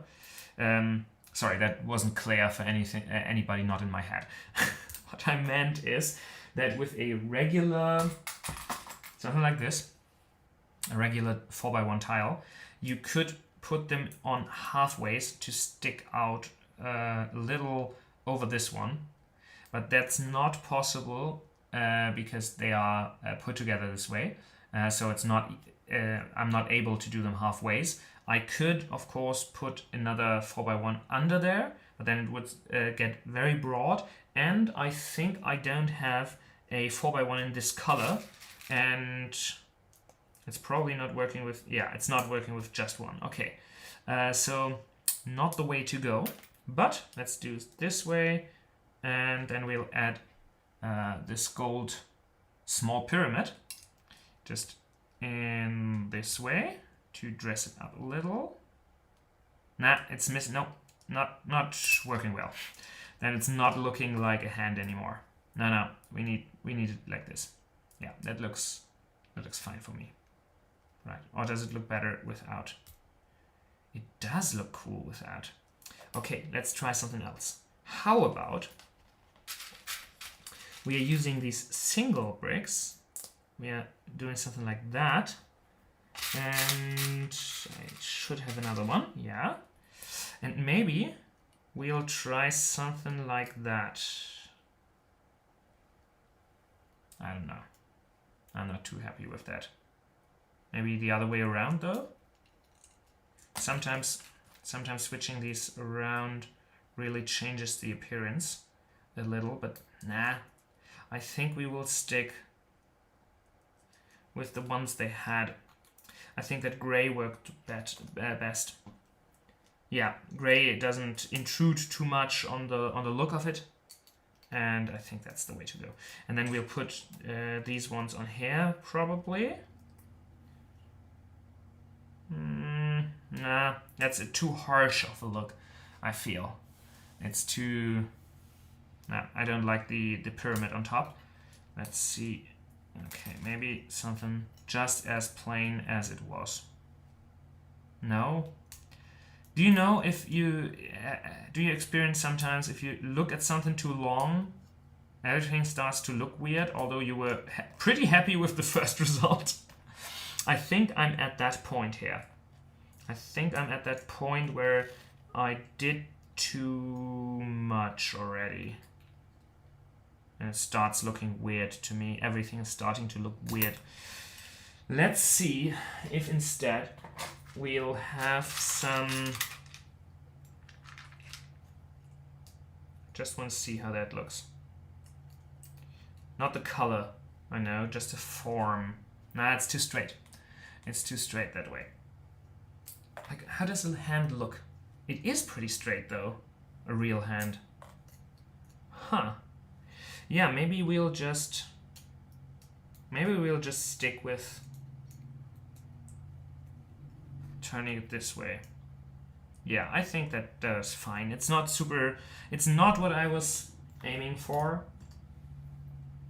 But if you have any other ideas, gotta look at it through a mirror. Yeah, that's true. Okay, let's try this one. We'll take these instead, these gray ones. And I'll put this one on top, just to clean it up a little. Then we'll do these on there in half sticks. So on the back you can see it's yeah, rounded off, and I think that's fine for now. Okay. This would look cool, but that would make it also very much bigger. Yeah, no, let's stick with this. I'm overthinking it again. I try to. I tend to overthink some things. I don't know if you've noticed. Okay. Let's see. And maybe on top we'll do just one. Is it looking good? Nah, it's not looking good. Maybe we'll just have a round. I'm looking for a round. Yeah, this one. Exactly. This is what I'm looking for. A round tile. 1 by 1. And we'll put that on top here. Well, we'll put that on top here. And I think it's rounding off the hand. Fair enough. Okay. Yeah, it looks like construct, which it is. And I think it's fine. Okay, let's see that we get the fingers in order. Okay, I think that is good this way. Let's see if we add some pebbles to the floor, just to make it a little more interesting to look at. Yeah, that looks good. Maybe another one in a darker color, like this. Nah, not the same side. Let's put it here. Yeah, that looks good. Okay, perfect. Done. Okay, this is for the final boss fight. So I'll put it with the final boss in here. Okay, that's too big. Shit.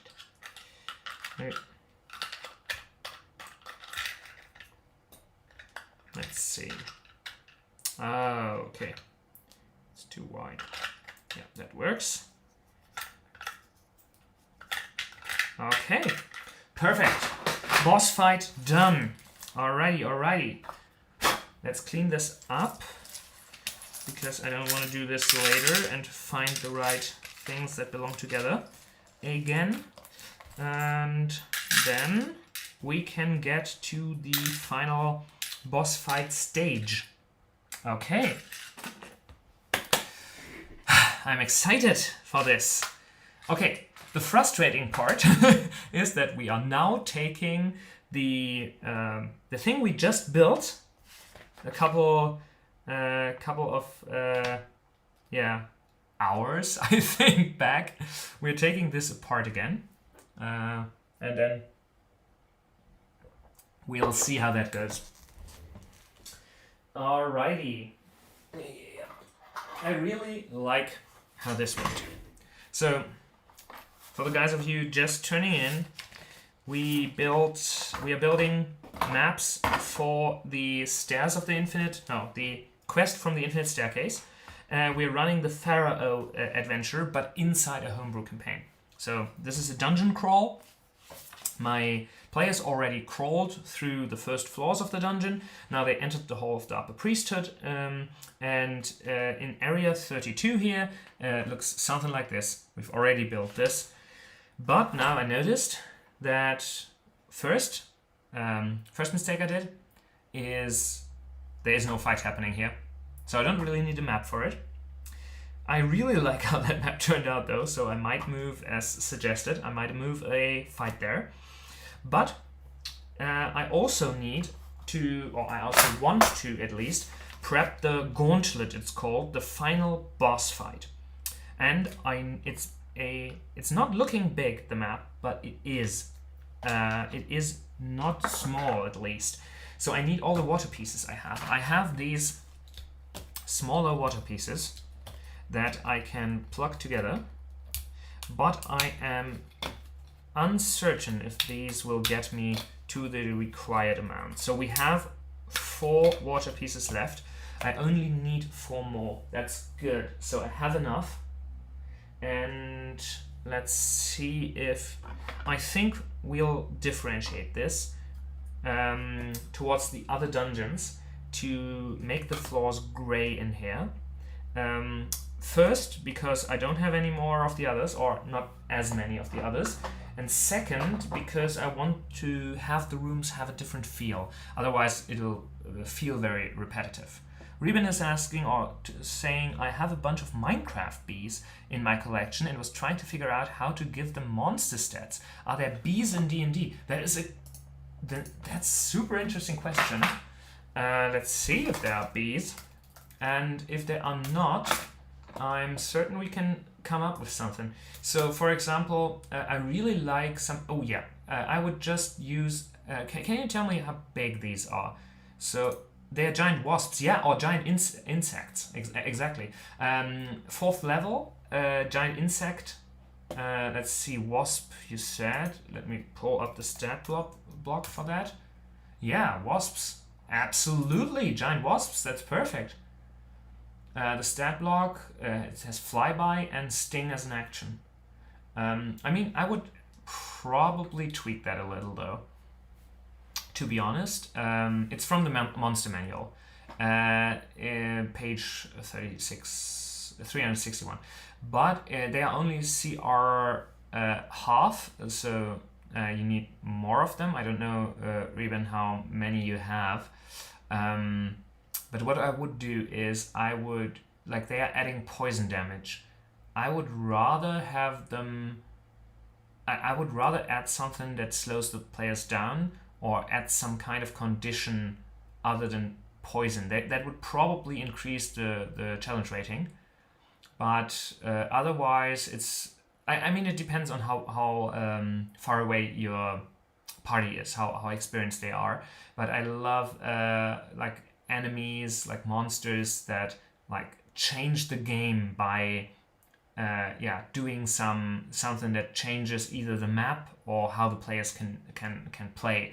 So maybe add something that slows them down or that removes their bonus action. It depends on the makeup of your party as well. Like if your party is dependent very much on, or a character is dependent very much on bonus actions, some characters are, and it would remove the fun of the game for them, then probably not do that. But it could be something like they are, oh, how about doing a twist? How about not slowing them down, but rather they are running in, like when you're stunned, you know, and sometimes your instincts just make you move irrationally.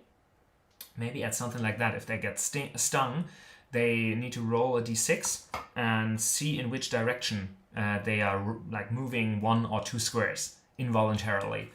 Because sometimes getting players to move around the map is a challenge because they are just standing and slashing. So that could definitely work for that. Okay, perfect. So giant wasp as the basis. Adding something in there could be cool. How many do you have?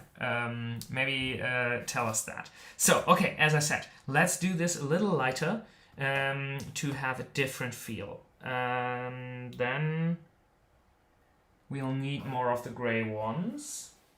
And I think I have a lot of them left. Let's see. Yeah. Not as many as I hoped. So, okay. Let's see. I must have a collection of these that I put somewhere because I have a bunch of these. I definitely have enough, and I probably just am missing where I put them. To be honest, I crowded the space here a lot, but I definitely have more than these. Okay, let's see. First room is 2x3. And again, these are not 5 feet sizes, the squares in the map, but 10 feet sizes, so they match perfectly. Let's see. So this would be 1, 2, and a half in this. So I can add these half plates here, just to make it 4x4. I have so many of these. Am I blind or am I missing something? Let's see. Okay. This one's normally, if I'm building my maps and if I'm prepping, I am not sitting down in the same way I'm not now to get you along for this. Normally I'm running around the whole time, and I was wondering how well that would work. And now I see the limits of my ways because I don't know where all my gray pieces are, but I really need to find them, I guess. Because we need. Let's build the. Let's start with this. Let's build the water part of the gauntlet first, and then we'll add the rest later on. So we'll need a string, and there are stairs in between. Do I want to build the stairs? It would be so cool. I would really dig that. But it's making it so much more difficult. But I still have an hour. Do I do it? Yes, I do, because it's fun. Okay, let's see. We need 1 plate, 1 stairs, 1 plate. Okay. I can work with that. 2 possible scenarios. Two ways to go about this. 1, I already have. Let's see if it's here. Yes. I already have kinda stairs. The lame version. I have these. Let's see how many I have of these. Yeah, I have a bunch. Yeah. And this is why a modular collection is great, because I can reuse stuff all the time. So I built these to stick onto the sides, and it's building up. So let's see how big we are going. Let's plan this out. So we have 1, 2, 3, 4, 5 different layers. I will only raise them by exactly one size, which is 2 full bricks, if you're wondering. So we have the base plate, the layer plate, and then the tiles covering it, which is equivalent to 1 brick. And then we have 1 brick. So 2 bricks should cover the full height of this, which is good because, and this, yeah, and exactly. So this is layered.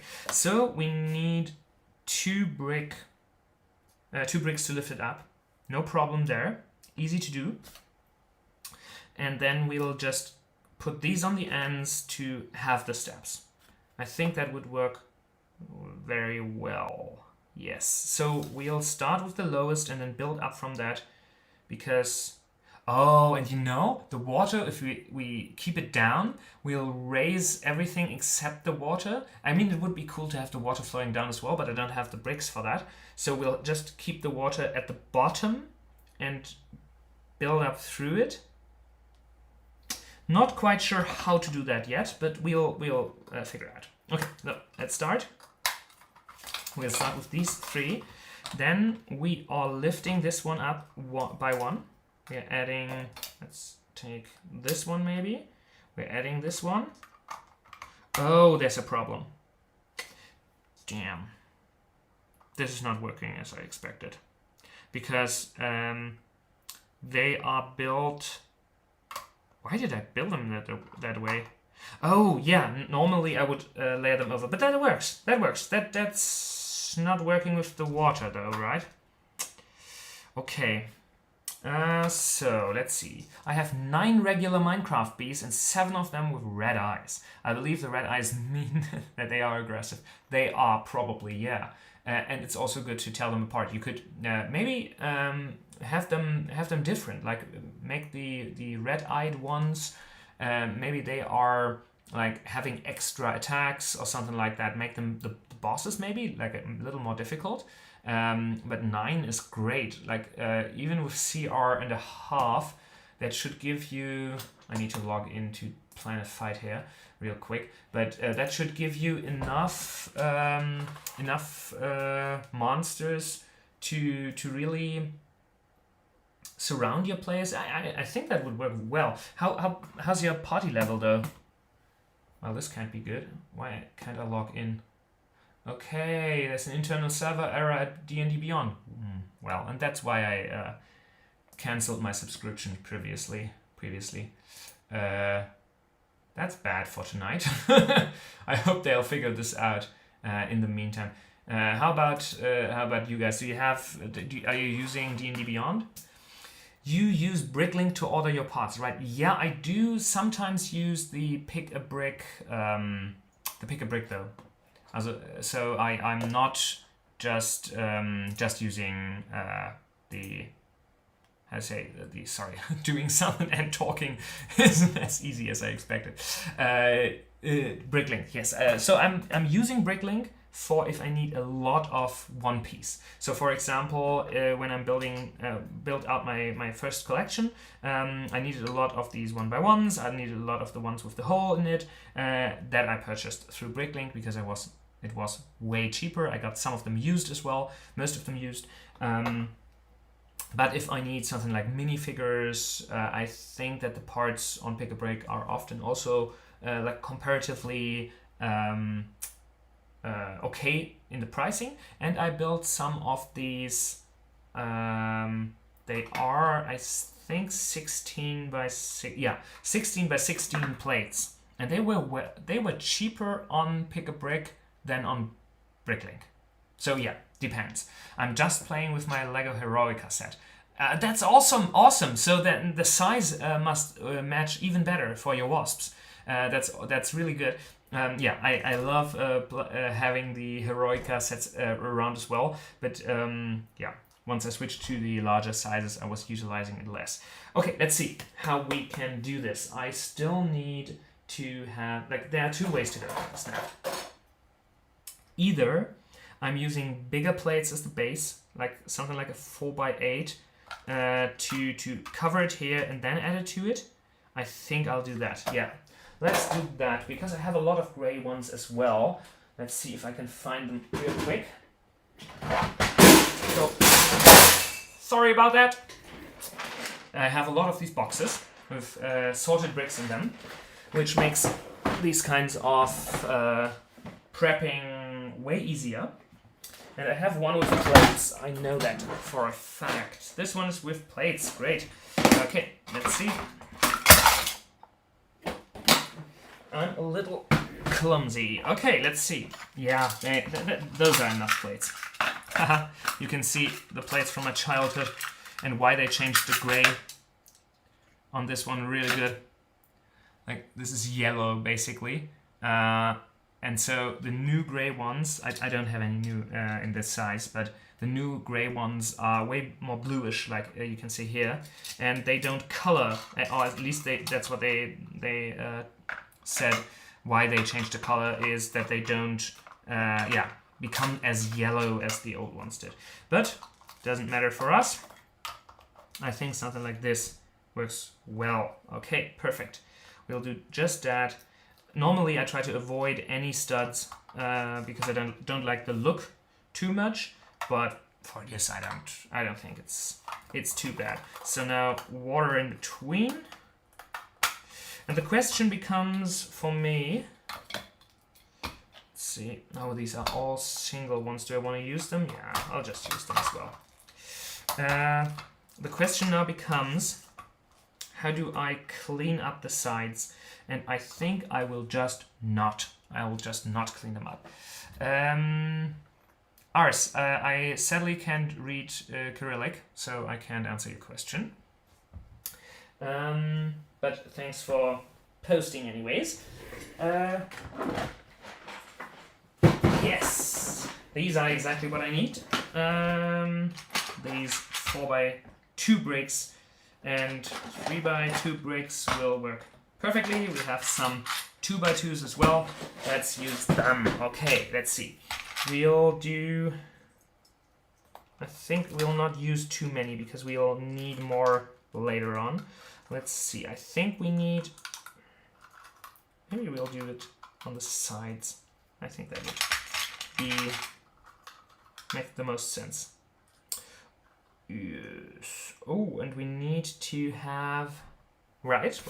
Yeah, so one is going up, and then the next one is on the same level. Okay, so we'll just combine them now, and then we'll do these, place these in the middle. I have a lot, but I don't have an infinite amount, so let's see how far we'll get with these. Maybe we'll put this here. Yeah, I think that makes sense to split it up a little. Okay. Oh, let's see if that height is already fitting. I think we are missing one though. Oh, okay. I need to put this here because of the pins sticking out. So let's see. Yeah, we are missing a base plate basically. No worries. I think I have enough of these. We'll do this one, and you know what? We don't need this really. We don't need it. I think we'll be fine this way. Yeah, that's okay for me. Okay, perfect. Now, next step up, we'll add a plate here. Let's take one that's not as colored. Let's take this one, and now we are going up one level. That looks good. The reason, like, I could, of course, take out the base plate here. The one where... Yeah, I pre-built and just stick it on the bigger one, but I don't want to take these apart because I like their design, and as I want to keep things modular, I also don't want to change too much between sessions because next session I might not need this, I might need something else, and I don't want to reconstruct it every time. Rather, I'll like work with the different heights here than messing that up. Okay, let's see. We'll need more of the gray ones, right? Okay, give me a sec and I'll... okay. Are you planning to create an inventory system for you? Ooh, that is... Thanks for sharing in I don't know how to call these letters. Latin letters? I don't know. Thanks for sharing it anyways. An inventory system for the player's inventory, right? Or are you talking about like me as a dungeon master managing my inventory of minis? Because if you're talking about the players, I don't have a system per se, but what I do is that I really try to match the weapons, and if they find stuff, they can like get these items. So for example, let's take my dwarf. Like, not my dwarf, my player's dwarf. As you can see, they have these two different horns. So they started out with the helmet without any horns. And then they encountered a big spider, and they found like a spider tooth, so they stuck it to the helmet.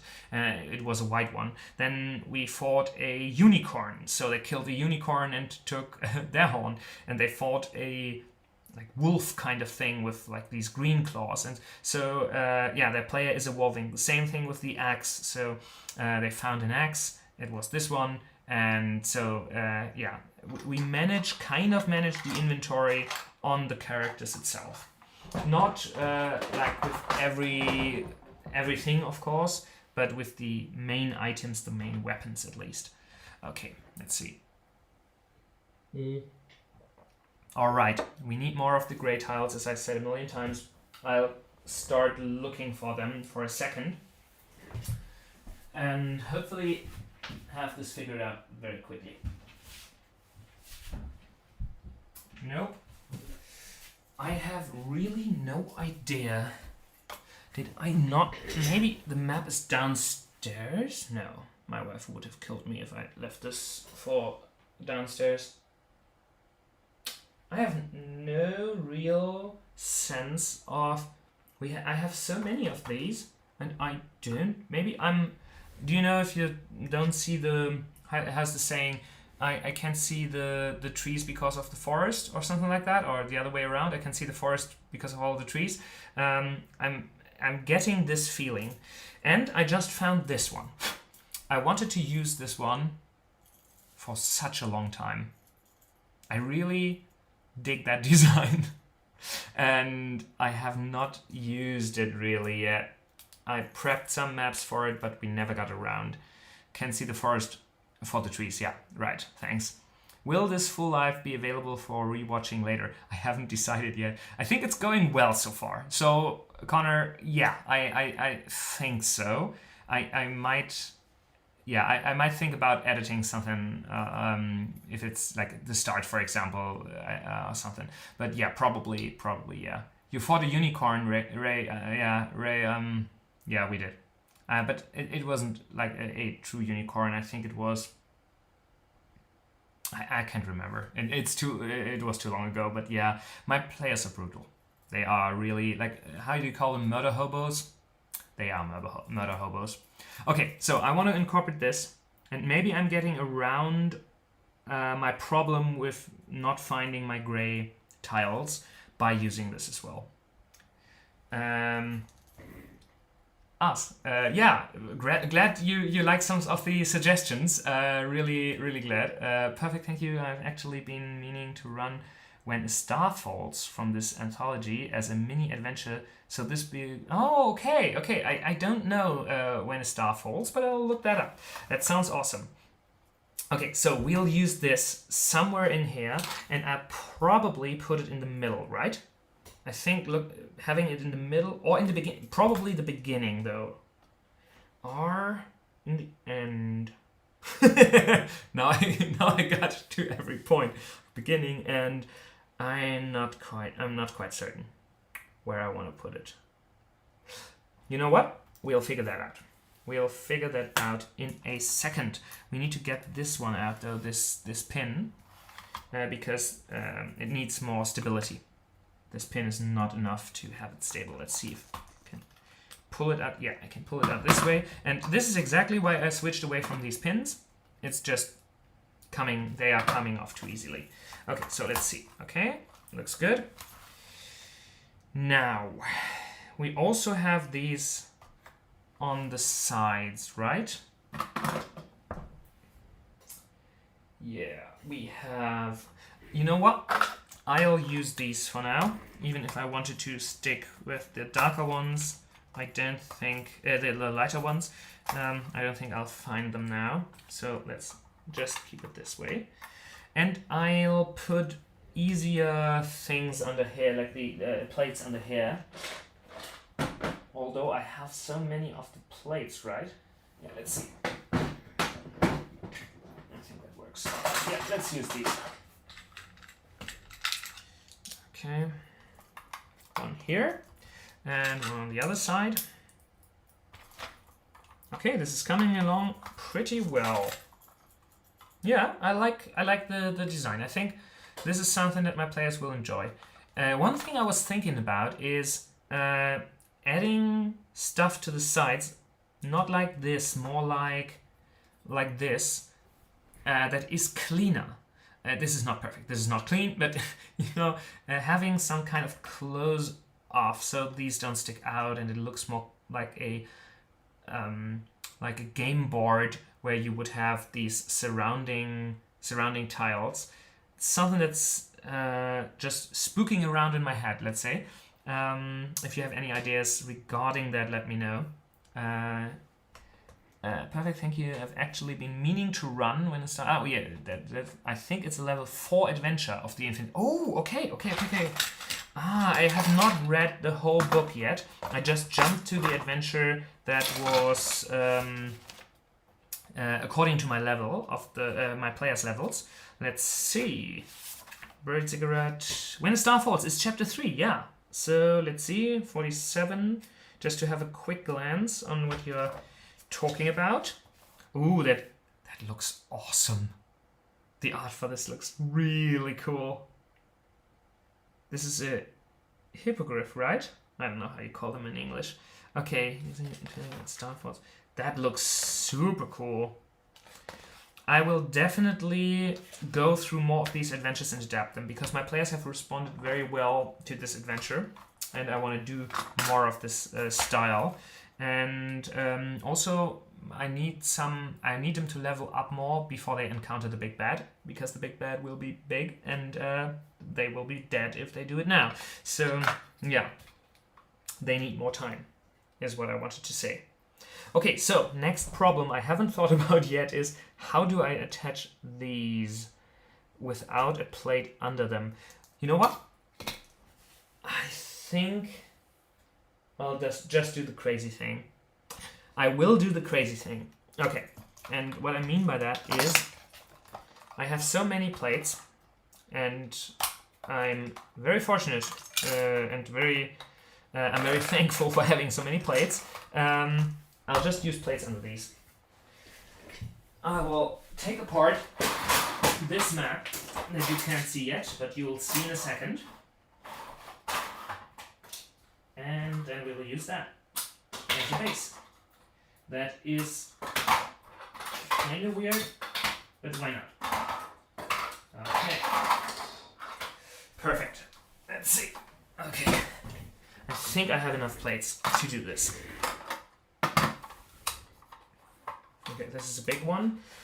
Can't use that really, but the small ones. Okay, so we'll attach these in between, just as connector pieces. It'll make the maps more sturdy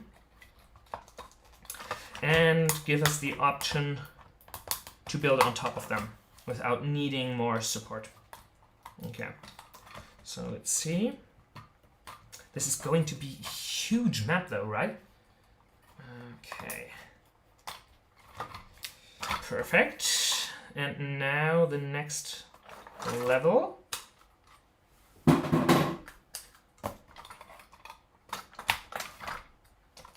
And I'll build that out just to see if it works. Yeah, and then we don't need support. And we just top these off as well. Oh, I think about them in a second. Okay, let's see. Yeah, that works. Now, do I want to build on them? I'll build on them, I think. Because I need the additional layer anyways. I don't think I have any 8x8 plates left. I have a lot of 6x6 because I don't use them. But I don't have as many 8x8s, but that's not a problem, I think. Let's see. We'll do something like this. Can remove that. Alrighty, let's see. I'll use any color for now, just because I don't find them anymore. Something like that. Yeah, why not? Sure, why not, right? I think that works.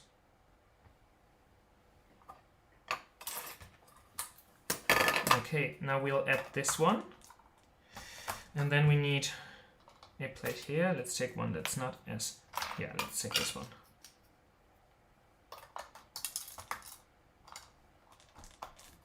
Okay. That looks not shabby at all. I mean, it's a little weird that it's green down there, but I think it looks fantastic. I mean, yeah, the sides never look that cool, but well.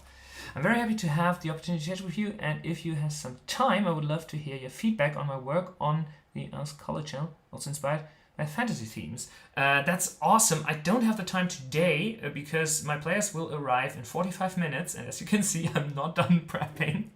But I'd love to check it out. Let me copy your... Can I? Oh no, I can't click your avatar in the chat. Oh yeah, I can. Link a new tab. Opening a new tab.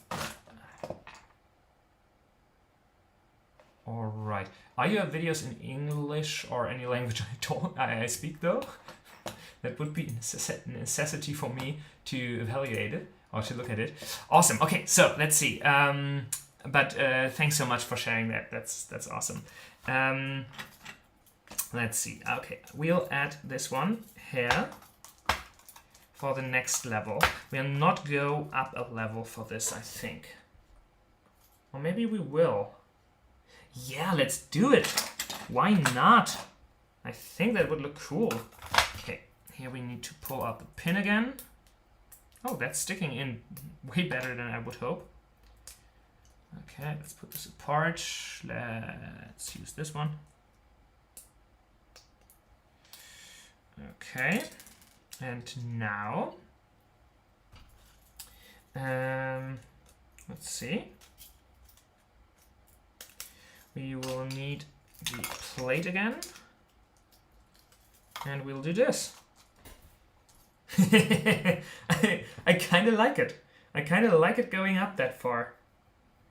Maybe I'll make the map smaller than the original though, because it's getting quite long. It's quite a long map. Yeah, I'll figure that out in a second. So what I will need to do now is clean up a little here to make some room. Okay, this is prepared already. Let's move this over.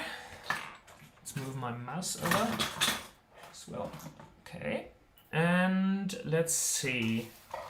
Okay. Let's move this here. We'll need another water tile, and I'll need to plunder the other map for this, but don't worry about it. I can... Good thing is I can just plug and play it in later if I need to.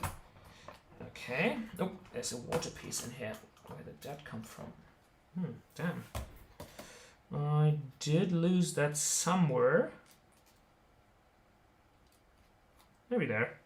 Okay, let's put this on here. Water piece, water piece.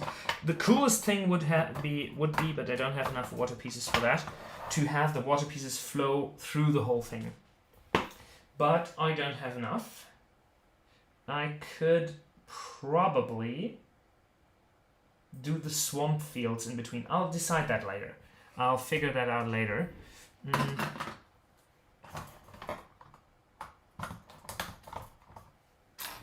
Okay.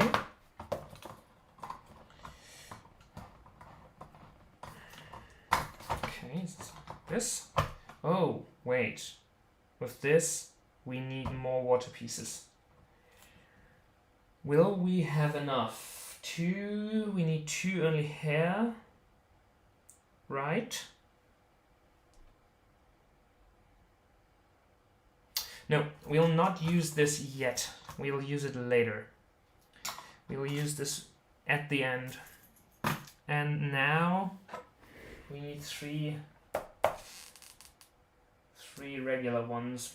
I still can't get over where I left all my tiles. Okay, let's see. This one is just missing the things I used for another design earlier in the stream.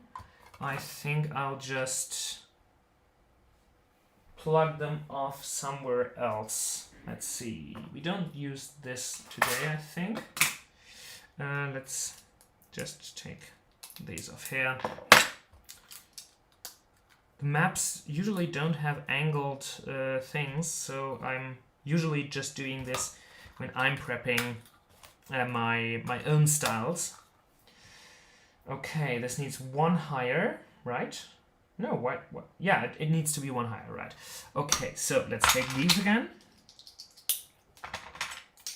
And another 3.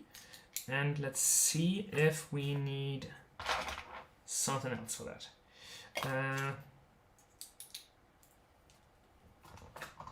Well, I built them with base there. Why did I do that? Oh yeah, because it doesn't fit in the middle. Right. Okay. Okay, let's do it this way, and then we'll have another one in the similar fashion. Okay, let's see. That looks good, right? I think it looks good. Okay, let's take these. This one. We'll probably need something to make it more sturdy, but I'll check that out later. And for now, sorry, let's put this away for a second. Have more space. Okay. Oh yeah, no, this is not high enough. This is there one missing? Yeah, there's one. Oh, there's more missing than one. Why is there missing? Like, it's one high. Oh yeah. So I could use 3, right? Or is it one field missing? No, it's missing. Oh, it's missing really a lot. Oh yeah, because it needs a whole one. Yeah. Never mind. As I said, it's 2 per size. I mixed that up, and I think that is working though, right? No, it's. Oh no, this is stiff. No. We need one of these in between, but that is not a problem. I have a lot of them. Okay, let's see if that works, or if it's still stiff. It works, I think. We need something to fix this though. Okay, I just put, yeah, here's the pin. Let me see if I can put this pin in there. Let me put a pin in that, and let's see. Yeah, that's okay. That's okay, I think. Oh, you know what? Can't we? No, it wouldn't. It would even make it less sturdy. Okay. Oh, no, this is still one too little, right? It looks... I don't know if you can see this. Sorry. It looks like it's still missing one. I need to do some counting. So these are the same. We need... no, it should be fine. No, this should be fine. Okay. Now, water. Water is next. You know what? I'll do these in like this to make it more sturdy. It's 4 in between. Wow, this is stretching what I have in my collection, but I love it. I always wanted to do something that really gets me to the limits of what I have available, and I feel like this build is definitely getting me there. This looks so cool so far. Can you delay the game if you are so... I can get a plane to fly over and join you. That would be very cool. And you know what? I haven't figured out a good idea on how to do LEGO D&D remote. I really would love to do a session with some of you guys remote, but I haven't had any idea on how to get the Lego thing across. And I mean, our whole thing is to do Lego, right? So yeah, if you have any ideas on that, definitely let me know, please. And maybe we can get something get something going there. That would be super fun. Okay, let's see. Okay. Ah! Oh god. Yeah, don't use force, at least not as much. Okay, let's see. Okay. This is getting along. Yeah, this is sturdy enough. This is not, though. No, I think I need to do the same here. Let's do the same here to enforce it. So what I'm basically doing is doing it on both sides just to make it more sturdy. And I think that gives it the sturdiness that we need. And I know I would not need to do this on both sides. I'm totally aware of that.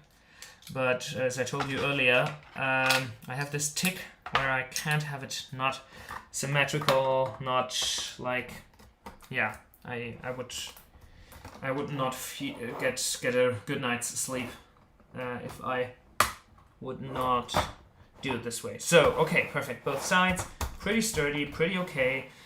Last row. I close it. That's not good. Where is it? Let's see. Oh yeah, it's here. Sorry, this is getting a little messy here. We need another row, and then we are up to the level. Okay. But I want the... Yes, you know what?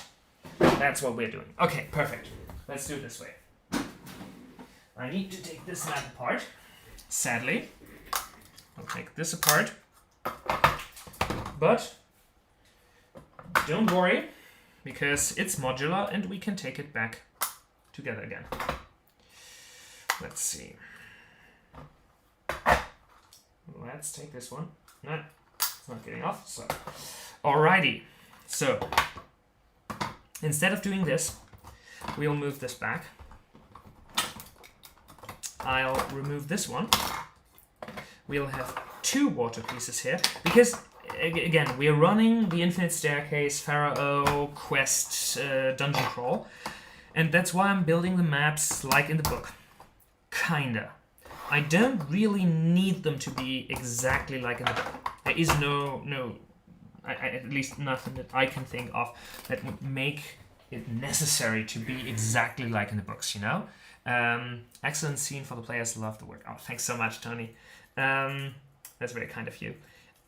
So let's see. Yeah, I mean, doesn't that look cool? Oh, it's too big though. Oh, interesting. Okay, no worries. We'll do it this way then. I built... This was one of the first builds I did for my D&D maps. And I hadn't really tried out the whole system yet. And I didn't envision it as these closed off maps, I guess, but rather more pathways. So I built these, like the size of it doesn't really fit, as you can see. 2 options, I think, yeah. We have, where did I put it? Right here, no, this is the right one, exactly. This is a half a plate. So either we'll add this in here and have this like stick in there, but it would look awkward if it was just, yeah, we would need, that's not a problem. Sorry, this is what happens if I think and talk. I start losing the context, I guess. I'll walk you through it in a second, stick with me. But I can't lose my thought on this, otherwise I'll just forget what I was doing. Because I have, yes, this is exactly what I was looking for. Was it? No, it was not. Where did I saw this today already. It's in here maybe? No. Oh yeah, it's here. Exactly, I saw it. Okay. I have these for walls or things where you need to like work with something like this. So what we will need is we need a gray piece to close it off, which is I'll probably be able to find in here. Let's see. Sorry if this is loud. I'm very, very sorry. Let's take this one with the hole. It's not perfect to have the holes in there, but I'll rather not search too long for this now. Looking at the time, we are on a time crunch, right? Okay, I mean, I'm at least. So, okay, let's see. If we put this, yeah, we can get it to stick in by one. I think that's what we're going for. Alrighty, alrighty, alrighty. I really like how this is going so far. Is this working? It is not working. Right, because of the... Yeah, okay, no worries. We can deal with this as well. So, we'll just move... Can you see? Sorry, I need to do this on camera. Just change these two. So now... These align perfectly. And then we can have the bridge on here. This will not be stabilized, so we need to put a pin in here. I don't think we need this pin because I don't know how many I got left of these. But, oh yeah, there's another one here. Okay. Let's see. Make this stick more. Oh yeah, and this one needs to be changed as well. This is something I try to avoid normally, taking apart all my modular stuff because it's not modular anymore. But I really like what we are going for here. So there is no way I'm not doing it. Okay. And it's kind of an easy change as well. Alright. Yes, that looks good. That looks really good. Okay, perfect. Now, I hope you can... No, you can't. Can you see it? Yes, you can. Okay. So, let's move this away. Let's put the bridge in here. Oh, yeah. That is working. Awesome. Okay. Let's stabilize the bridge with this one. Put it on here. Cover it up again. Yeah, covering it up again. And now we need the end piece, which is this plate. And this thing. Yeah. No, it's not. Oh, right. We need to get it up one as well. Okay, no worries. We can do this. We can and we will. But, damn, my wanting to do everything perfectly kicks in. I don't know how you call it. Perfectionism, I think. And what I want to do is build another stair in there. Which is so stupid to do right now. But I really... Yeah, it's okay, perfect. At least that. I really can't help myself. Okay. Found it. Okay. Look at this. So, we are going to use these 3x2s to use as a stepping stone. And then we'll get to our stage. We need to... But we'll have these steps in there. What I'll do if I have time, which I probably won't, is I'll add in more tiles on these plates, just to cover them up. But if I don't have time, I'm okay with this for now. Let's see, I have pins somewhere. Yeah, here are my pins. Great, let's see. This is not my pin collection, but there are pins in here because I want to stabilize this. So the way this bridge works is basically I have 2 pins connecting it here to make it strong. And then on the inside, there is some wiggle room here just to yeah, I don't know. I find it funny. No, this is... Oh, no, this is not looking good. Wait.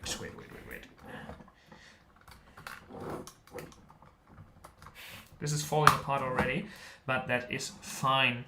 I think this is not the right height. I think I made a mistake. Let's see. Okay, let's see. This does not look to be the right height, yeah. Okay, let's count. 1.5, 1 and 2 4. 1 and 2 4. We have that. Then we need 2 4. Check. And we need 1 plate for that. Yeah, no, it's 1 too many. Never mind. I did my whole speech on how I wanted to add steps, and now I don't get to. No worries though. We will just work around that. Okay, let's see. Pull that out. Let's get them removed, and we'll add this directly here. And then that should work. I don't know why it didn't work earlier. Yeah, that looks way better. Okay, alrighty. I will put something in between here, just to make it more sturdy on that side. And oh, my monitor turned off. I hope this doesn't affect any stream stuff. Okay, no, it doesn't. Perfect. I'll put something in here as well, just to make it more sturdy. I'll just use this one.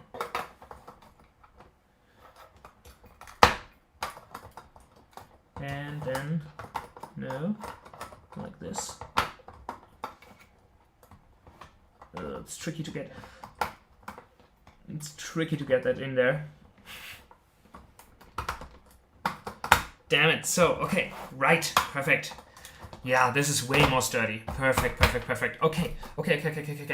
Now we need the first room and the last room. So we'll need add another 10 by 10 here, and we'll need 2 10 by 10s, 2 by 3 10. Well, you know what? I'll just show you. So we still need this pre-room, and we need to add another row here, and then I'll just add 1 to signal that it's going out there, but it'll keep the battle in that area. I think that would work fine. Okay, let's see. We could just add this, and I would only need another. Well, let's use this for the pre-room to keep the colors similar. We'll do a door in here because I think it has a door, or does it have 2 doors? I can't really tell. I think it's 2 doors. Yeah, it's 2 doors. So we'll do 2 doors because I have already prepped them somewhere. This is 1 door, and here's another one that's fallen off. Okay, 2 doors. Done. Okay. I mean, the green is fine, right? Do you want another color of the green? I think so. Let's, instead of this... this is done good. Probably... Okay, let's see. Maybe we do something like this for the blues to have it similar to the others, and then we'll just do this. Okay. I think that looks fine. Okay, so door on the left, door on the right. No, let's turn the doors around maybe. From where will I have my place? Yeah, my players. So I'm always, when building these maps, yeah, my wife's in chat. The party starts at 7. I know. I'll be there. Okay, I still have 20 minutes left. Okay, let's see. My wife, everybody. Okay, so let's see. I'm always thinking of where my players sit and how they look at the map. So I try to stage it in that direction. So what I'm looking for now is... Oh, that's where the tension is coming from. I didn't build in the first step. That's why I miscounted. That's a problem, because I don't think I have enough... Yeah, I do. It's fine. It's fine, everybody. Let's use these ones. Okay. We need to add them here. That's why this whole thing is so tensious. Let's add them in here. And just put it on here. No, this will work. Perfect. Okay. Let's put them on here as well. Come on. Yes. And then this should make, yeah, now there is not as much tension as it was before. This is falling apart, right? Yeah, it is falling apart. Okay, no worries. Okay, now the problem is that I need to add this in everywhere.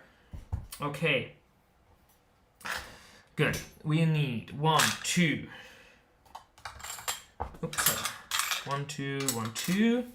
Where's that one? Yeah, it's here. Good. Let's see.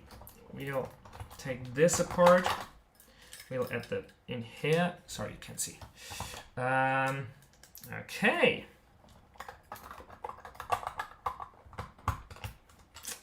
And in here as well to get it on the right steps. Okay, now I think we'll need it on the last one as well. Yeah, and we need another one on the last one. I have 2. That is not enough, I guess. No worries, we'll take the 3x3s, 2x3s on here, and then that will be fine. Doesn't look as good as I'd like it to, but well, you know. How do they say? You need to die some deaths or something like that. So let's do this by not having it symmetric in this case, and I'll try not to think of this the rest of the evening. Okay, like this, and then we're on the right path. Alrighty, that looks better. So my players will see this from this side. So I'll build the next room there. And if I saw that right, the middle of the room is a block of stone.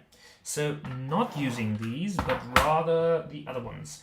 We'll take the broken off ones, and I'm abandoning this map for now, the other map I built, and then we'll be fine. Okay. We are doing 2 by 3. So let's see. We're doing 2 by 3, like this. We'll leave the middle empty because there is something in there, but I'm not going to build it now because of time. As the end is coming closer, or something like that. Ooh, how about? Does that fit? Nah, it doesn't. That would be so cool to reuse that. I'd love to have it in there. Maybe I am going to find a way. I have 20 minutes left. Let's see. 20 minutes is a lot of time. Is it? Let's hear in the comments. Do you guys think I should put this in there? I think I prepared the minifigures, right? Yeah. You know what? Let's take this apart. Let's reuse stuff, and then we get this to work. So I'm just pulling off the wall here. I'm pulling off the wall here, and this doesn't look great, but it's fine. It's fine. We'll add this behind the door, and then we just need more pins. We really need more pins. Where are all my pins? Here they are, but those are not enough. Not enough pins at all. Okay, let's see. Because they don't have pins been built in, because I always stick them at other points in the map. Yeah, let's use just a middle one for now, and I need another pin. I have a box with pins. Yes. But these aren't the pins we need. But that doesn't matter for now, because time is of the essence, you know? We need to get this done ASAP, as they say. Okay, we'll put these 2 pins in there. We'll just work fine with that. We'll pull this apart, that apart, we'll add this here. We'll get this to work. Okay, and on the other side as well. That's awesome. I really like that. Yes, that looks cool. I love it. This is becoming more special by the second. Okay, now we'll just add, I'll do this super easily. I'll just add this here. And I'll not mind the look or whatever. I'll not stabilize it as it's well connected as well, connected already. And this is a huge map. Holy moly. Okay, and then we'll add another door. I have a third one. It's not as pretty though. Oh yeah, it's here. Exactly. This is a old dungeon door I have from one of the castle sets, I guess. And I'll just add it on here. I'll use 2 of these connector pins just to make it as stable as I can without adding any more. And we're done. Now, let's think of where we add the enemy. It would be here. That's fine. That works. Okay. Perfect. I'm really happy with that. Time has flown by. The party is over now. Yeah, exactly. I'm really happy with that. That worked astonishingly well. Yeah. I think that's cool. Okay. I think I can get my party to TPK now. Right? Hopefully not. I really like the characters. And I would love to see them have some joy out of this. Okay, but yeah, that has been a wild ride. Yay, exactly, Ray. 3.5 hours to get prep, and you know what? This was only the map building prep. I really have no time to prep the story anymore, but I think that works out fine. I already read it a couple months back, and I think my players will understand if I need to look up some things on the way. If not, it's their problem for now. But yeah, that has been cool. Thanks so much for sticking around and yeah, watching me prep. If you enjoyed this, leave a comment, like the stream. I don't know, can you like a live stream? Let me know anyways if you'd like me to do something like this in the future. I really enjoyed it, prepping the session with you, building something with you. If you have any ideas, there is a community feature on YouTube now. I asked our partner manager to enable it on our channel. It's a bit weird, but it's like the community tab, but you can post on it. So not only myself, so you can not just comment, but you can post your own things. If YouTube would have given me that feature earlier, I would not have started the Discord, but we also have a Discord, so you can also go on there and leave it there. Just let me know if you want to see more of this. If yeah, I'll definitely do this in the future again. I really enjoyed having you guys here and chatting with you. I'll check out your channel as well. That's super awesome, and yeah, hope to see you on the next video, on the next live stream. New videos coming soon. I just need some minutes to edit, but I'll take half a day off next week to do editing on the how to run the Red Dragon's Tail video. I ran that with a mix of adults and kids, so I have some tips on how to run that for kids as well. I built all the maps for that adventure, and I took a day to film it with a slider I rented. So I hope it will be super fun, but it's taking a lot of editing effort, or more editing effort than other videos. But I'll keep on going with new videos now more frequently than I have in the past months, because weather's getting bad, it's getting darker out there, so I'll have more time to do that. Awesome to having you here. Have a great weekend, and I'm really looking forward to seeing you soon. And now I need to find the end stream button. But it's awesome that you guys stuck with me. See you soon. Bye. See you next time. Yeah.